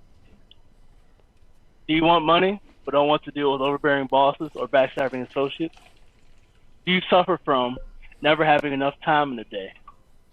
Do you like to lay on the couch all day and watch TV, but know you need money to keep the TV on? Then the Lazy Man's Hustle is for you. The Lazy Man's Hustle will keep money in your pocket with minimal effort. If done properly, you can improve your life. Hello, my name is Darrell Heron, and I've been using the Lazy Man's Hustle for years. The Lazy Man's Hustle has made it possible for me to keep money in my pocket with minimal effort and look good doing it. I worked the 9 to 5s and the 12 to 12. All I did was lose money and become miserable. I was trying to impress millions of people, but not considering my own value. Those same people would call me stupid because I wasn't trained properly. Page 1 of the Lazy Man's Hustle. Well, hold on. Let me stop you right there, D. Let me stop What's you up? right there. Who's saying that you weren't trained properly? Because as far as I'm concerned, if you go into the Air Force, that's just as good, if not better, than any fucking college institution that's out there. As far as I'm concerned, you're more technically well educated than I am, as far as any institute or institution is concerned. So that's the thing. I mean, people learn different ways. Of course they do. I'm just saying, but who's gonna say who? I just want to know who this asshole is that's gonna say that you are undereducated or something like that. I mean, as far as Air Force, you're a fucking jet mechanic. Like I'm a regular mechanic, and I'll tell somebody to go fuck theirself. Like, I mean, can you? I understand. You know what I'm saying? But you've known me for years, man. You know, one of the nicest guys in the world. So, you know what I'm saying? What I'm saying is, who is saying that you are not that you didn't get the right kind of education? Who's saying some shit like that? I ran into that my whole career, man. With who? A lot of people. A lot. It's not just one or two. It was a lot of them. In the Air Force or where? Air Force. Just about anywhere I went, man. That's why I feel like people can't identify with it, man. Real stuff. All right. Keep going. Keep going. Oh, that's the page I have. If you want to review the Lazy Man's Hustle.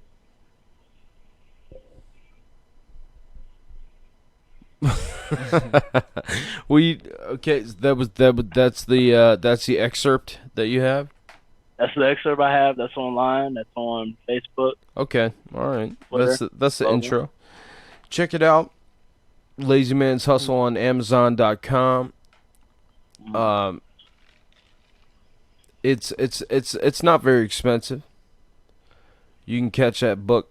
Download the Kindle version. You can get the digital download, or you can get the paperback copy of it, and it's about $7-ish a piece for each one. Check it out for sure. I mean, D's got a lot of important shit to say. So, but you know what? We didn't get what I wanted out of that. What did you want? Excerpt. Man? What I wanted, What? what I really wanted was a real in depth, like heartfelt breakdown of how this shit is and what your philosophy is. Like I just want to talk to you. I just want to talk to you about what I want to get deep with it. D. Okay. Come on. Okay. Come on, man. I am being too friendly, man. No, I'm not. You know, I do want to sell some shit, but I want this to be some real shit. I want to talk to you about some real shit. Of course. Well, as I said, that's what inspired me. Hey, I was so happy that I didn't have anybody controlling me, which I loved. One of the steps for the main steps of the Lazy Man's Hustle is valuing yourself. You know, figuring out who you are, because you can get lost in the daily 9 to 5. Get different, you know, trainers. Hey, I gotta hold this back in my head. Hey, I gotta hold this back. Hey, I can't say this right now. You become a totally different person altogether. You know, why though? Like, for what reason? Why can't you be yourself and, you know, build your own little, you know, business or company and go from there? You know, I've been doing stand-up comedy for so long, and would you expect me to do stand-up, Will? Well, I've talked to you about doing stand-up for several years, and you've told me you've done several open mics and shit like that, so I know that you've done stand-up, so yeah. But would you expect me, when you first met me? Yeah, I would. Yeah, yes. Me, yeah, I would, because I know you, but yeah, that's a different thing. You're right. But, you know, some people would say I'm like a shy guy. That stutter wouldn't have helped out type shit, you know what I'm saying? You used to be more shy than you are. Yeah, exactly. That's part of it. I had to get out of that bubble. I had to listen to the right. I feel like when we were young, I was your crazy ass white friend. Yes. with the crazy ass grandpa that said nigger every once in a while, like a right. I remembered that actually. Thanks for bringing that back. Well, I don't mean it in a bad way, but fucking people are stupid. Okay, so you know what? Hold on. Let me just stop this whole train from going somewhere stupid. I want to talk to you about in particular, and I don't. Like, everything that I just said just now is just a joke. I just say shit like that for comedic value. Yeah,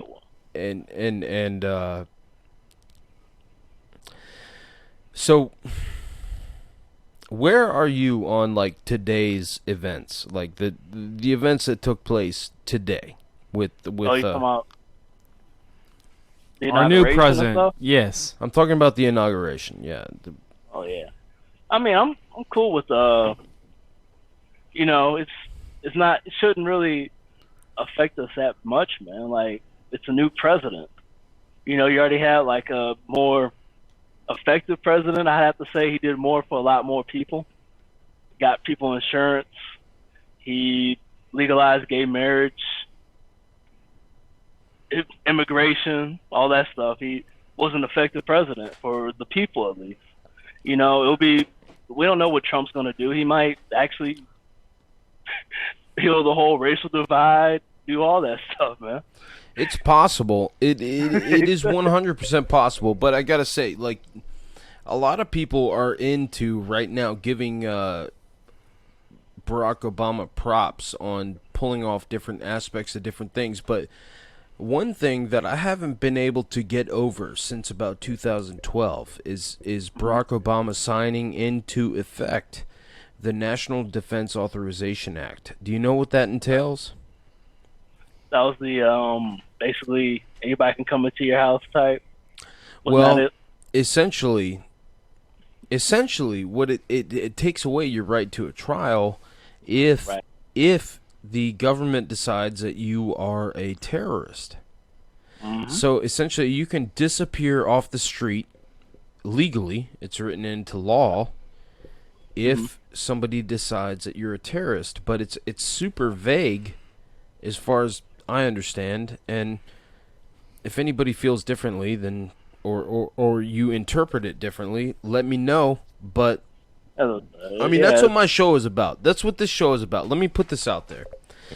My show, this show, me and Lloyd's show, is about putting out there the truth, no matter how thick and nasty and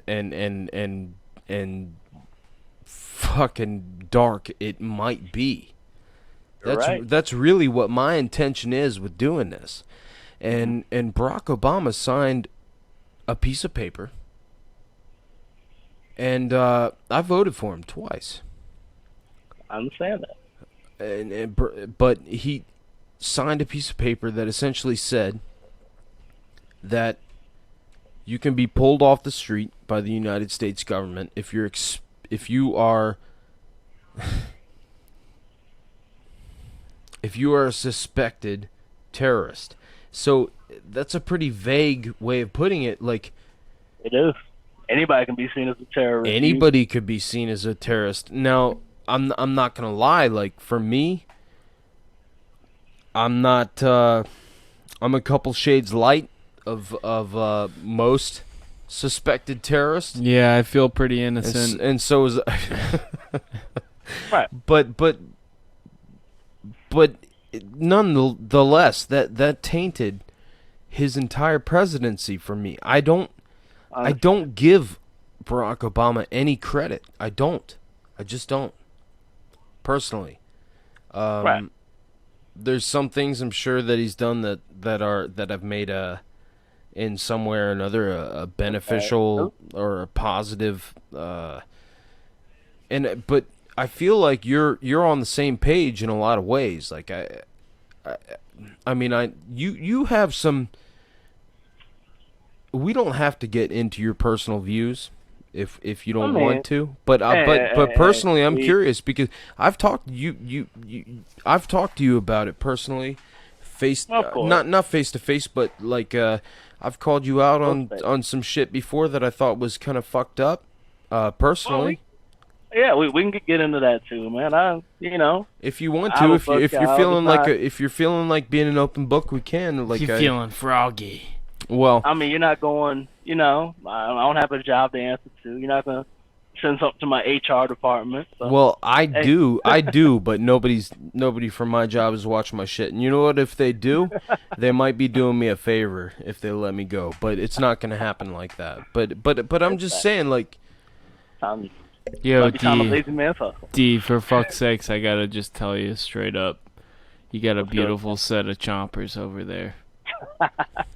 Thank you. I'm getting them fixed right now, so thank you very much. But D, so all right, look,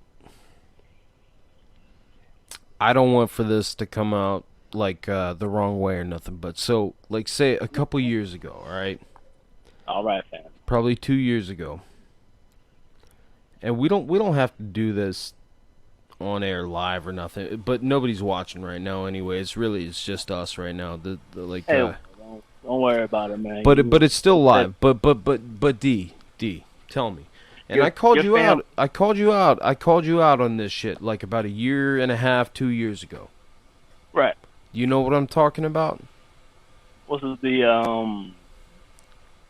after the few racialized attacks that somebody, I don't know, man. I don't even remember the specifics of it, but somebody, essentially, some guy that hopped on something that you posted, started And he, started calling me racist or something. who was that? I don't Was even remember. another guy who was calling you racist? I don't remember the guy's name. Right, I got you, man. It's probably somebody I'm not even friends with anymore because, you know, some people, they kind of go overboard with it. I don't know. We don't, I don't have to be out like that, I don't think personally that you are racist. Like, well, all I got to say is that I hope not, because it's like, it's just not. I'm just not. I understand, bro. I know you're not.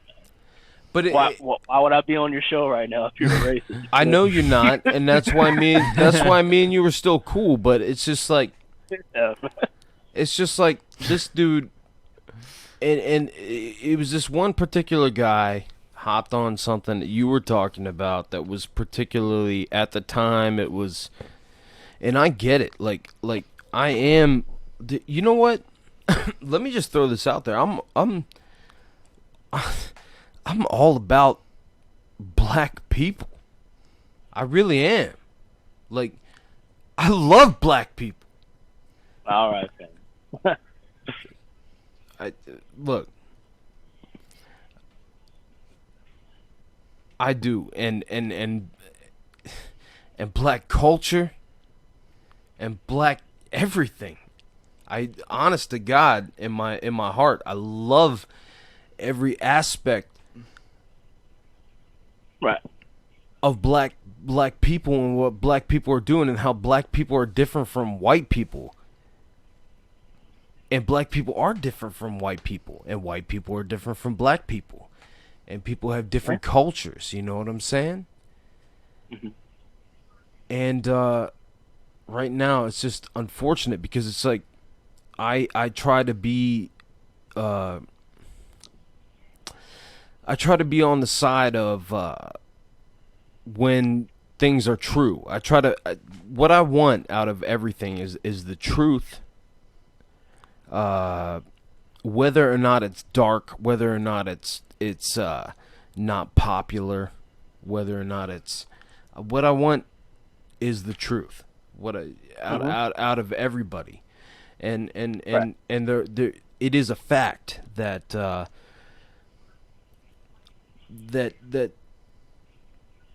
well, for instance, like once the drug war went into effect. Right. And the statistics, if you look at them even over time, is particularly, I looked at an article recently about Virginia in itself and marijuana arrests. Right. It was like black people, like 70% arrests for marijuana possession. Well, meanwhile, black people only made up like 30 or 40% of the population at all in total. And it's obviously skewed and fucked up. Very. And I know this, and you know this. Yeah, we grew up in one of those areas, man. Yeah. Well, you know, I grew up in in the same fucking neighborhood, you know. Exactly. I know how it goes. And then before that, I was in another neighborhood that was criminalized by Loudoun County in itself. Yeah. The same people that I knew personally, all of a sudden they're getting stuff planted on them and stuff like that, and being told, hey, they're bad people now, type stuff. Or, like maybe a minor altercation over something small, and all of a sudden they're doing jail time for a while for like nothing, basically. Like a minor altercation where, let's say in the white community, it's a, slap on the wrist, hey, you get back in the house, be good now, type shit. You know what I'm saying? Yeah. I mean, this thing is widespread, and I see it. I see it every day. I understand that it's a real thing, and I get it. And as far as like my voice will carry me, I'm doing this show. People see it occasionally, whatever. I'm saying right now, like this is a fact that this shit is not even. It's not an even playing field yet, and I get that. Yeah. You remember back when we're doing soda can baseball? You remember that back in the day? Yes. Yes, I do. Yes, we would play. Yes, Meadows Lane. Remember? Yeah. You remember that? Huh? You and several white kids. Yeah. I was not involved. Do you remember when the cop came out of nowhere and stopped us because people were called the cops and said, "Hey, they had this on. They had got soda on our truck when it wasn't even close to the truck." Yeah, I remember that. And the cop put me in handcuffs, but everybody else was all good. I don't remember you getting put in handcuffs. I got put in handcuffs. I had to tell him that I was a cop's son before he took me out of him. Yeah. So yeah. Well, that's how it was. I 100% was not there when you were put in handcuffs. Right. Well, I mean, you say right, but I'm just saying, like, I would have remembered you being put in handcuffs. I was not there for that. The one in another one. I believe you, but I'm just saying I wasn't there for that. There was that one. There was another one where we were, doing a sibling rivalry type fighting, and cops get called on us. Then all of a sudden we have a raid come in. Basically, when was this? That was back when, as I said, we had a raid basically come in. Wait, I mean, you said back when, but I mean, like, when, like, was I there? What are you talking about? No. You were living in Berryville, but I was in high school, I want to believe. Oh, this is after I left the area. Yeah. After I left Loudoun County. Yeah, I hate to get that in depth. No, it's all good. I'm here listening, man. I'm listening. I want to hear. But after that, yeah, we got into a little sibling, squabble. How siblings, yell, run around the house type stuff. Well, the cops got called on us then too. All of a sudden, we got them breaking down our door, coming in the house. Basically, they put me in handcuffs then because they're saying that I was just a tall, fat kid, but they said I was a violent, angry guy that day, which I really wasn't. So they had me in handcuffs then. They were like really condescending kind of towards us. It wasn't like, hey, you guys, your kids, we're good, okay, type shit, Not until, they basically, my dad found out where they were at that day. He came in and like told everybody to leave, and we got our yelling at basically. But if it wasn't for that, I would have been. You know what's funny? Funny is I've spent plenty of time in my own life avoiding cops. Mm-hmm. Meanwhile, going home at night and sleeping in the house with a cop. Mm-hmm. You know what I'm saying? So it's.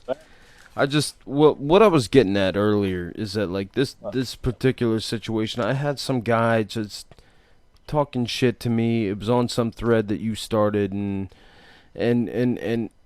eventually this other lady started talking shit with me, but they're calling me out on shit that just wasn't true. Right. And I messaged you after that, and I'm not gonna lie, it hurt. It hurt me. It really did, because I said, hey, talking to you, I said, hey, how come you didn't back me up on this shit a little bit, or nothing? It might have been two crazy people. One person, and I stood up. I'm not to what there was. My bad, Will. I'm not asking for an apology. I'm not. I'm really not. But I am telling you that, like, you remember this. I did say something to you about it, and because they were being crazy, and I was like, yo, this chick decided that I was calling her an angry black chick, like it's a stereotype. But I didn't call her angry at all, but she decided that I was calling her an angry black chick. Right. Which That's is, the emotional people, man. I know. I don't even deal with those anymore, man. That's, as I said, I feel like shit now, even if I saw that, because I think I was probably on that emotional stuff back when too. I think I fell for that myself, where I was like, oh, this is this, but why be emotional about it when you can get control of it? Okay. You know what I'm saying? Well, I do know what you're saying, and I can feel that. I'm just saying, like, I'm not trying to like call anybody out or nothing. I'm just, it's just coming out because I'm not gonna lie. I'm drinking. I'm a little drunk, and I'm glad I'm talking to my buddy. And right now, I feel like you're being real as fuck to me. I feel like you're gonna give me a kiss. That's what it looks like. Hold the camera, young man. Hold it.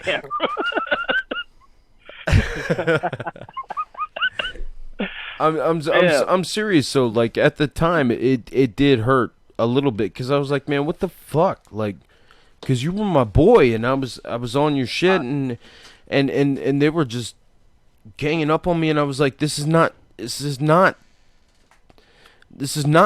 what they're saying. Like the shit was just skewed. And what I'm getting at is that like people on both sides of the political spectrum tend to, especially when you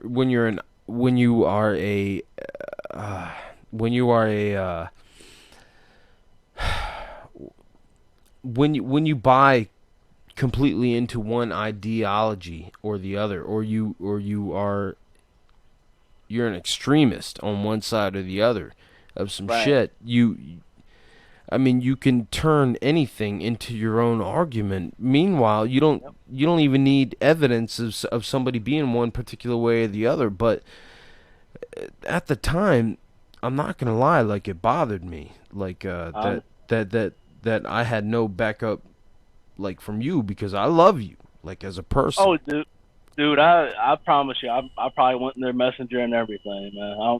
I don't do that in public anymore. The public notifications.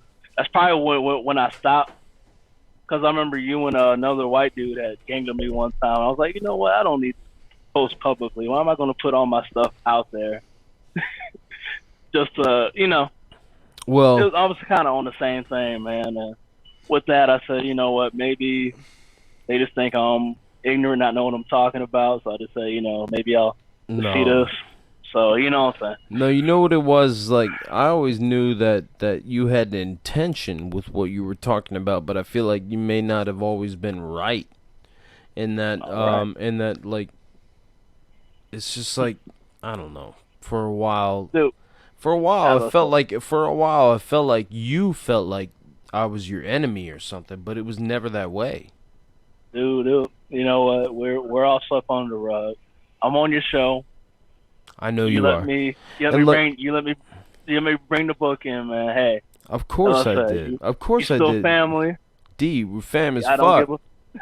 I don't care about the past, man. There's one thing that I learned even when I was writing the book, or even as an entrepreneur. There's always a reset button, man. You gotta reset. You gotta move forward with everything. Why sit there in the past and let everything fester? You get depressed on that if you live in the past. You don't, nah. Well, mostly what I'm getting at is that, like, yeah. I you know what bothered me more than anything is that during one point in time, I thought that you thought that I was like anti you, or like I was against like what you were going for or something, or like. And it just wasn't the truth, like. Dude, well, things have changed so much, man. I'll tell you, the first year when I got out, man, I was dealing with depression / we call PTSD, man. Like, that's stuff I was kind of dealing with. So it wasn't just you. I was thinking about everybody, basically. It wasn't just like, hey, Will is a big asshole, this. I even lashed out at the family, man, just to be real with you, 100%. Yeah. So, now it's like, we're working on something, we have goals, We have our own companies. I don't know if you see this as a company, but it is. We have our own companies now. We just work together. We be people. We be fam. We be brothers. Hell However, yeah. man, you know what I'm saying? Hell yeah. All right, we just move forward from there. And I didn't mean to air out fucking laundry and shit in front of the entire internet, D. I just We had to get it out. No, I do though. Like, how long have I known you? We talked about it 20 fucking years, something. Exactly. So 20 plus. I wanted to talk about it, and you know what? I tend to on our show, like, that's one thing. It's gonna be the undoing of me one day.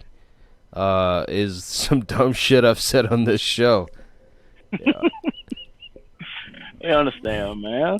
But I'm just letting it, especially tonight. Tonight, you know, we tried to get you in like the other week, but I was working crazy hours, and so we had to reschedule. But I got you in tonight, and I just happened to be. This happened to be the Drunkcast, so.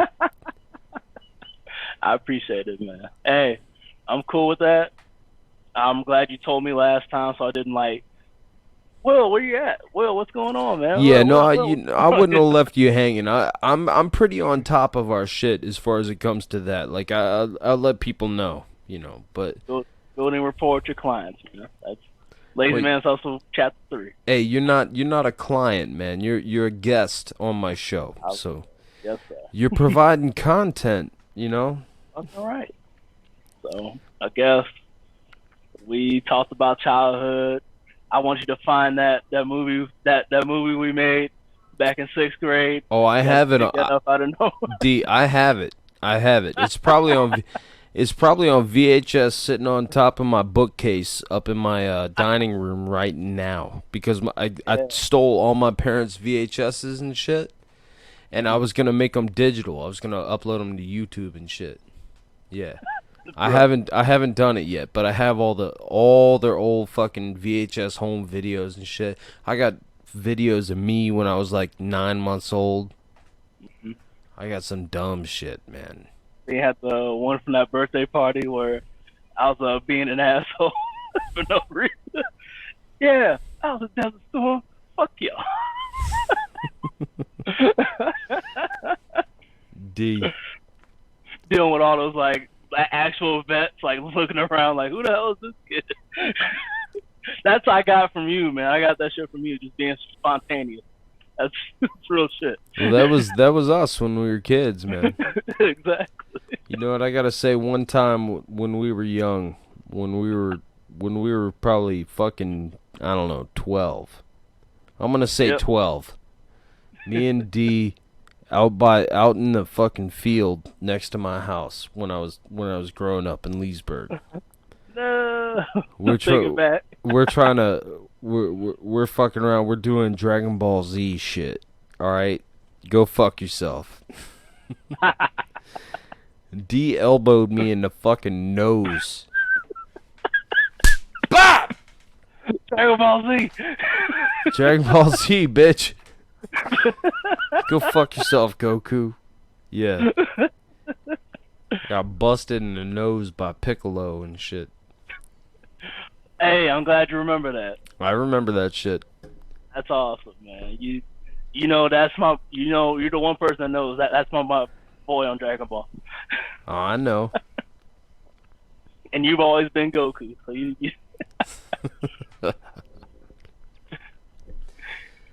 I mean, you're a way better father, I'm sure.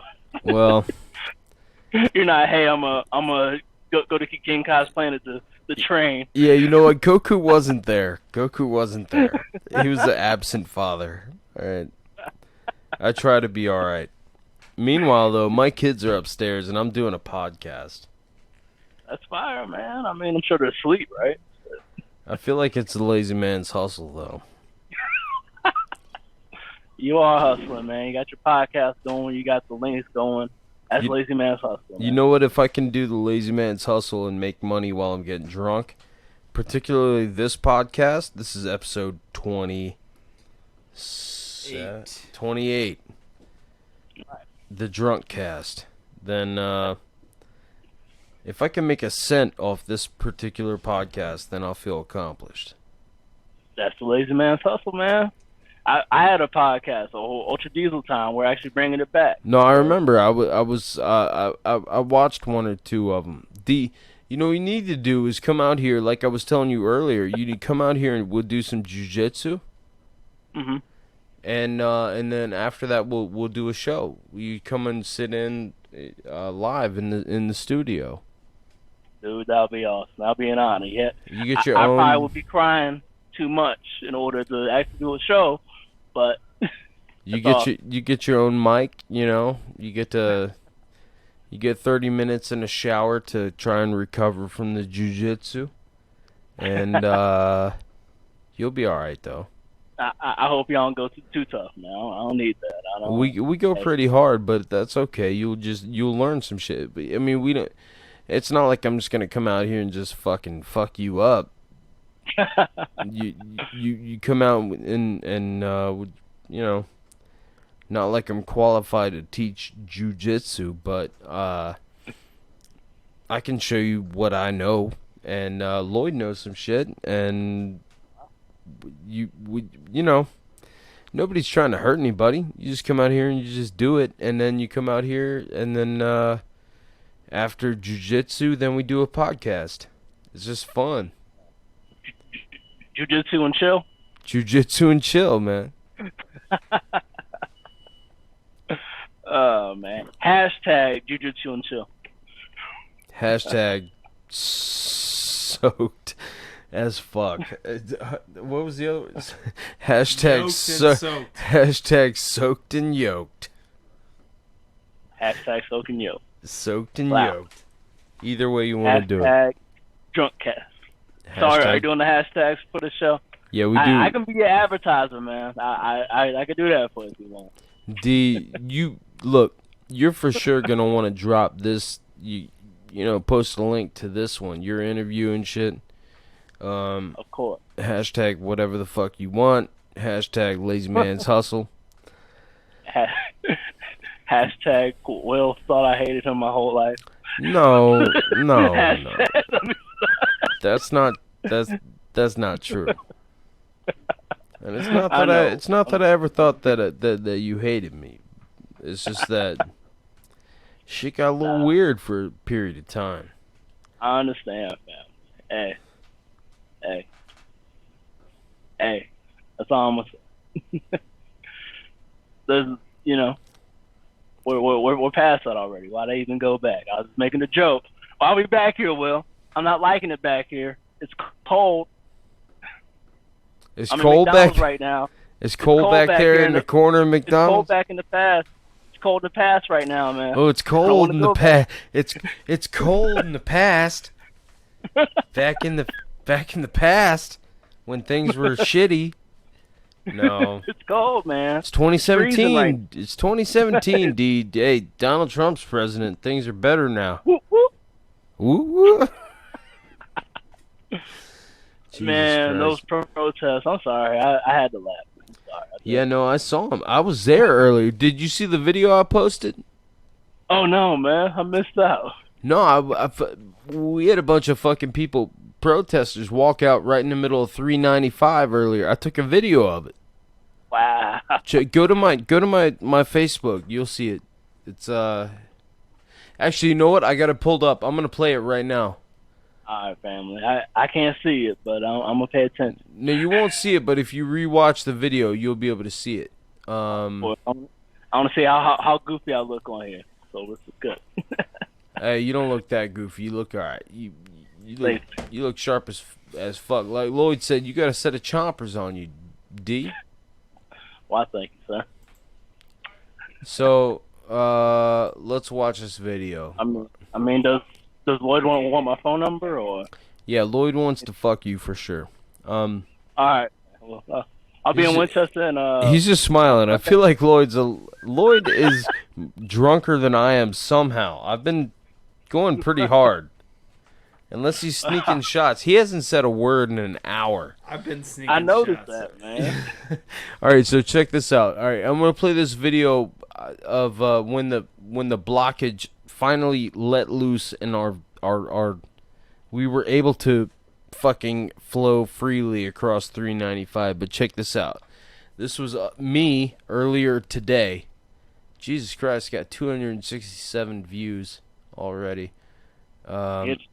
Anyway, here it is. It's only 20 seconds long or whatever, but this was DC earlier today when I went through. We got blocked up, 395. Bunch of triggered individuals blocking 395.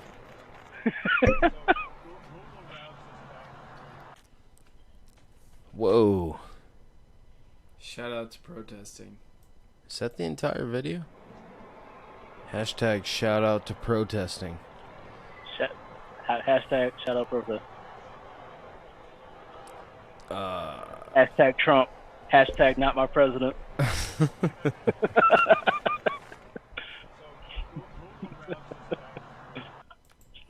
Anyway, that was the video I took earlier. I didn't realize it was that short, but anyway. Hey, I would love to see it. It probably was brilliant.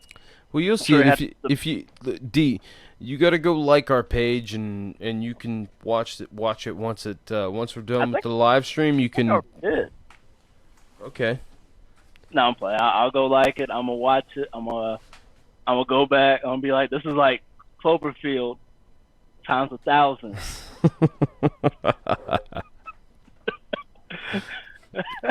Cloverfield times 10 million. For sure, share it though.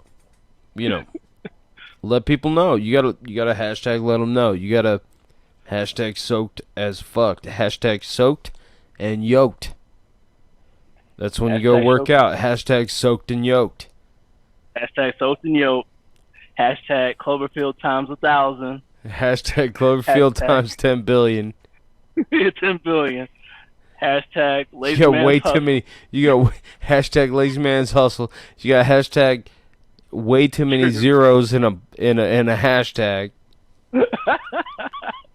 There you go. There you go. Brilliant. D, thanks for coming on the show though, for real. Of course, family. And talking about this shit. Just random shit. Whatever. Hey, man. Hey. The most important, but also being on here, man. Talking with you. Fuck yeah. Lloyd. Hearing about his father in the Air Force. Hell yeah. Trying to get my digits. Slowly roll. You got a nice. No, Lloyd's only like 3% gay. It's relatively low for straight people. I'm like 4%, so Lloyd's actually less gay than me. Dang. That's Yeah. crazy. Yeah, it's crazy. Wouldn't really? Yeah, no, not really. Actually, we just made those numbers up right now.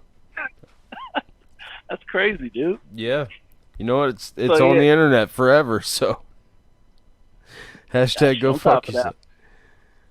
That's what we do. We Hashtag- do hashtag go fuck yourself. Hashtag smash that motherfucking like button.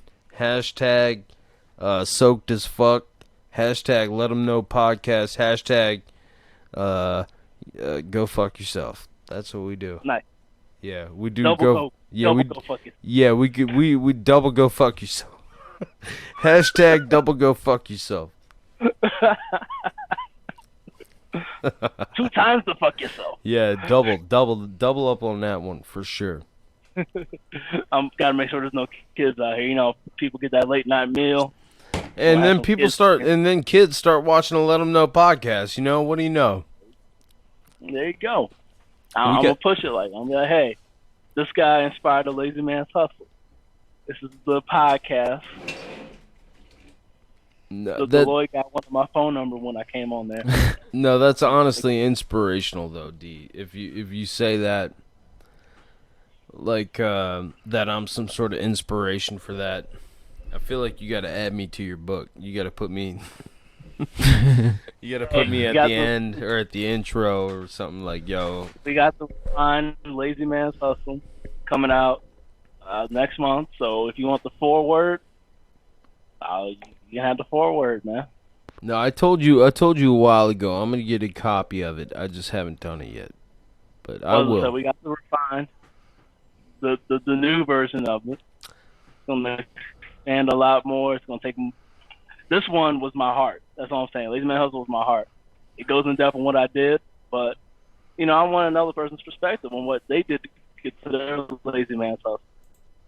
So I want you to do the forward in that one, Will. Maybe if I do a revised version of this one, you can get the forward in that one too. I'll do a forward. 100%.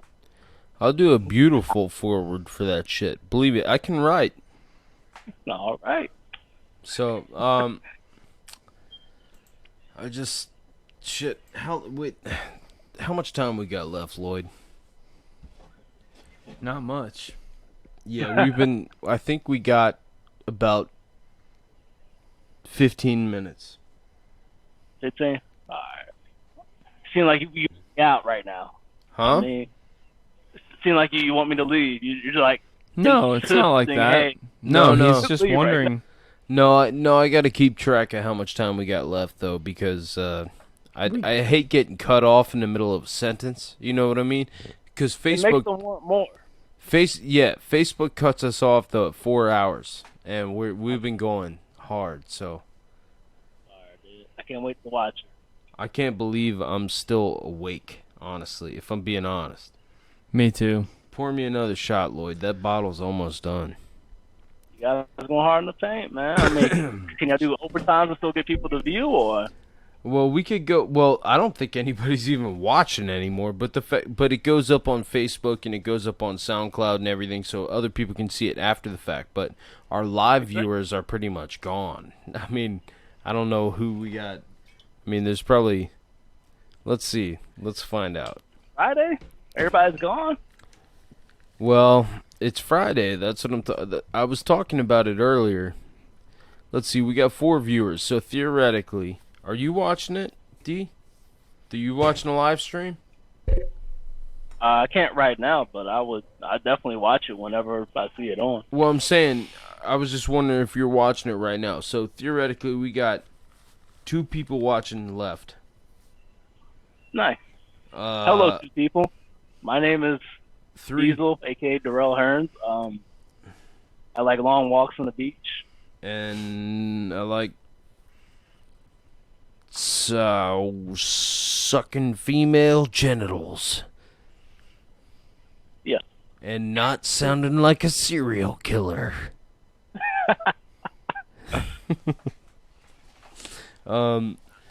So we got, alright, we just lost some viewers. Oh, that was like the best part of that, man. No, we got 3 live viewers right now. Hey, double go fuck yourself. Christian's still watching. Christian, I'm trying to get Christian on. Alright, I want to get Christian back on. D, go to our Facebook and turn the live stream on. Like, let's end this. And we're gonna get some finishing thoughts with Christian. All and right, family. And turn on the live stream, tune in, and listen to Christian talk for a little bit. Christian's my boy. He's a producer. He makes some music. He's very talented. Oh. He did our intro music. He's done several tracks that we like to play a lot, like.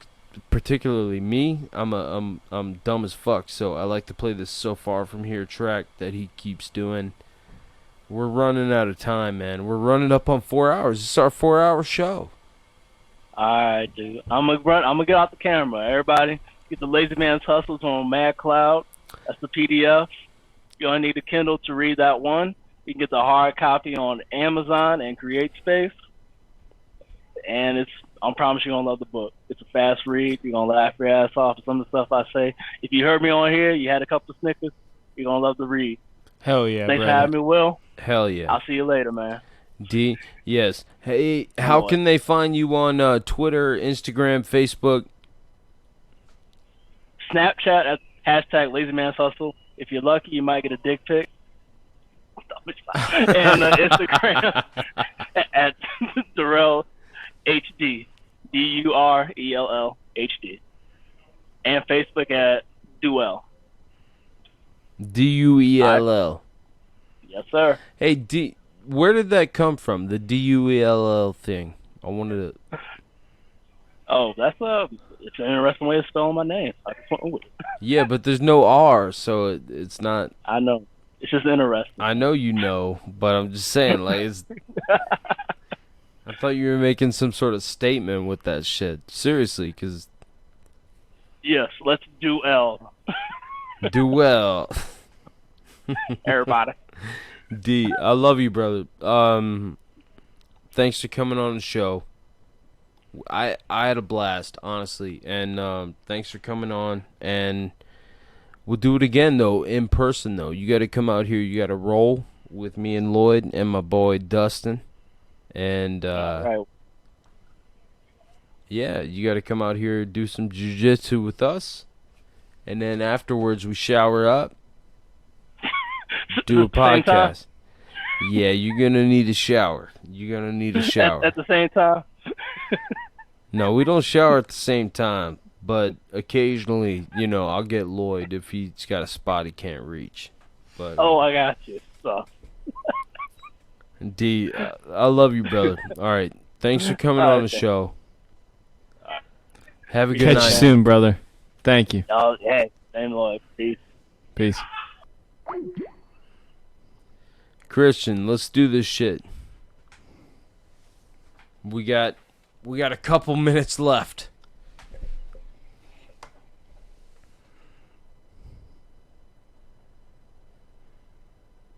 Alright,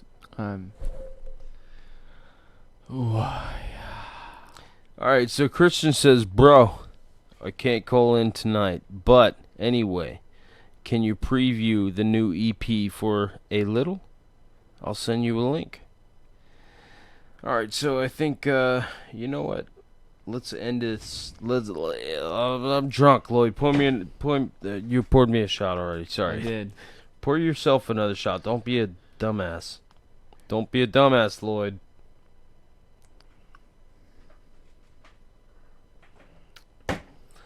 Christian's got a new single out. Let's play it.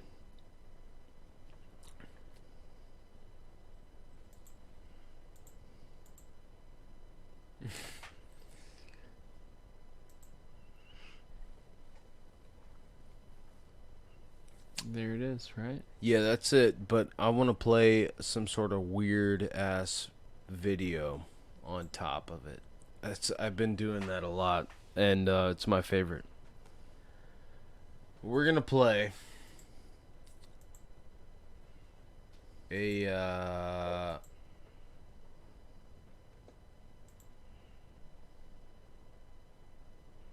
don't know how much time we got left. How much time we got? 15 minutes. Fuck yeah. We're gonna play a track by Christian. Thanks for staying tuned in. We are hammered. I feel like we gotta finish this bottle while, that's like what? 3 shots? Yeah. 4 shots? I don't feel obligated to finish it. Shut up, Lloyd. Pour 2 shots.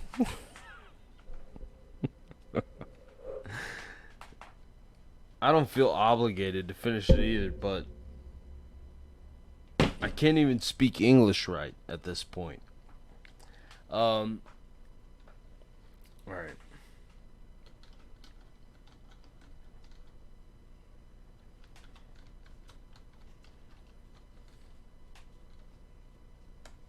I just typed some weird hieroglyphics. Oh, Jesus Christ. I can't even type right. This is the worst part of podcasting. So I feel like we're the sloppiest dudes you're ever gonna find podcasting. Maybe not, though.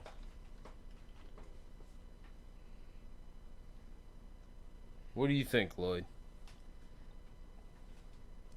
Type. Say things into the mic, Lloyd. You haven't said anything in like an hour, so people need to hear from you. I've been pretty fucking hammered for the past hour, so... Me too, but I've been talking. God damn it. I'm just saying. Me too, but I've been talking. You need to talk. Last show, you talked a lot. It was awesome. You were talking to Pete. You had I kept saying you had a bromance and shit. It was cool. I don't know what to say. I just, You don't have to know what to say. You just gotta say things. I'm just saying that, I'm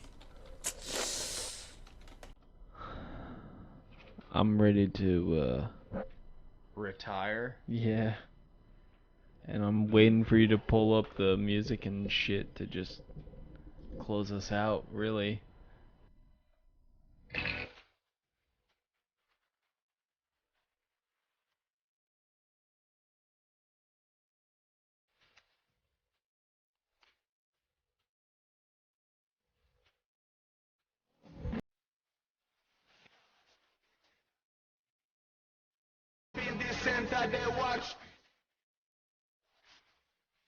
This is gonna be awesome.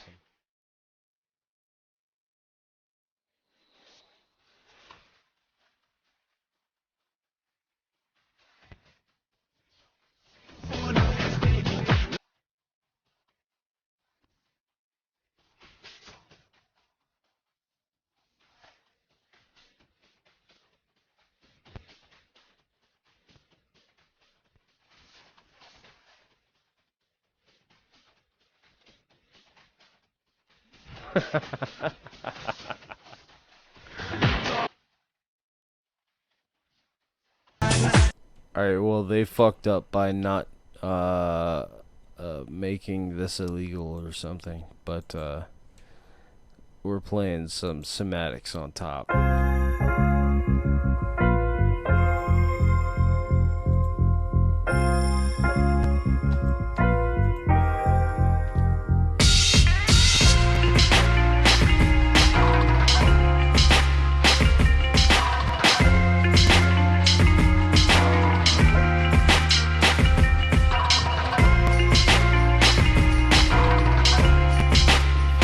Got some weird shit going on tonight, ladies and gentlemen.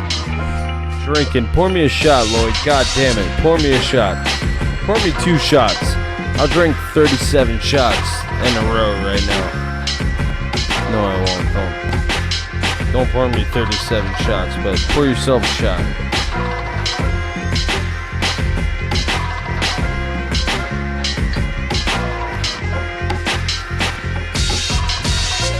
Look at that.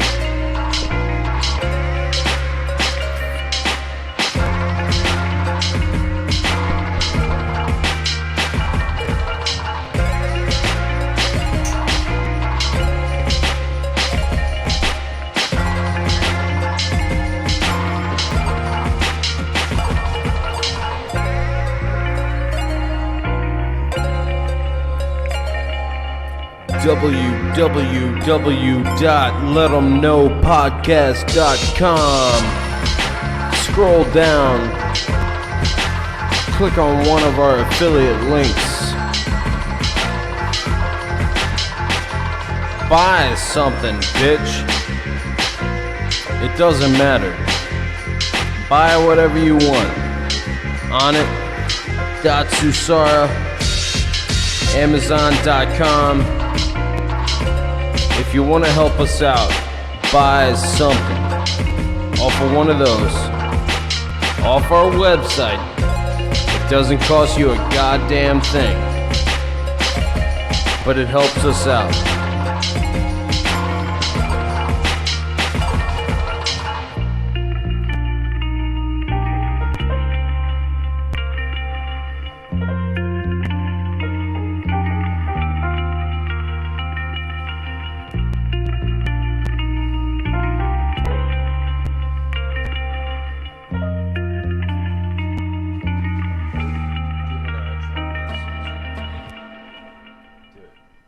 Do an outro.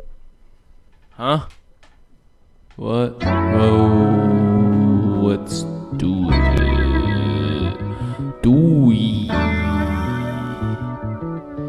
have some sex and have have some joy. Suck some dicks and have some blow. Get yourself a fucking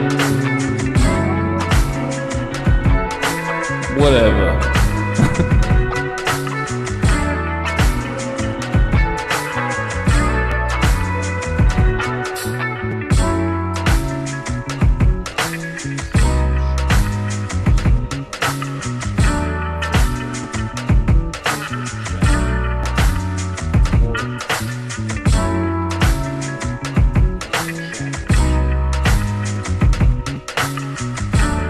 LetThemKnowPodcast.com. Hit up our Facebook page.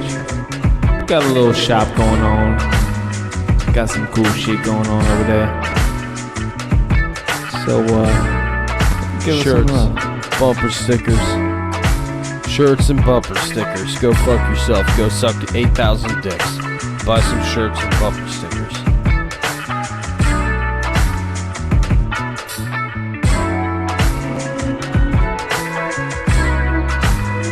You know we really like to be represented by you guys. Rep that shit. Rep it hard. Rep it good. Hard. Rip it hard.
Dude, these weird 3D animations have a bunch of Danny Trejo for no reason. I don't get it. It's fucking me up.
Look at that baby lifting weights.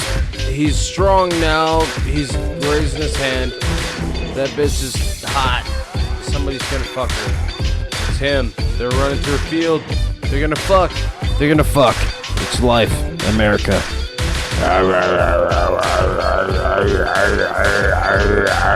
Weird shit.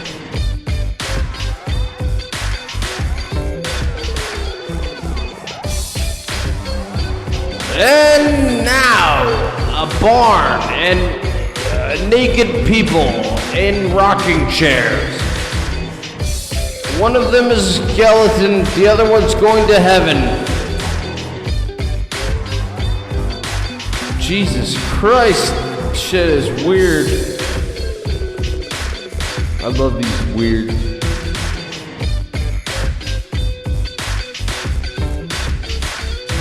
Weird shit. Hashtag go fuck yourself.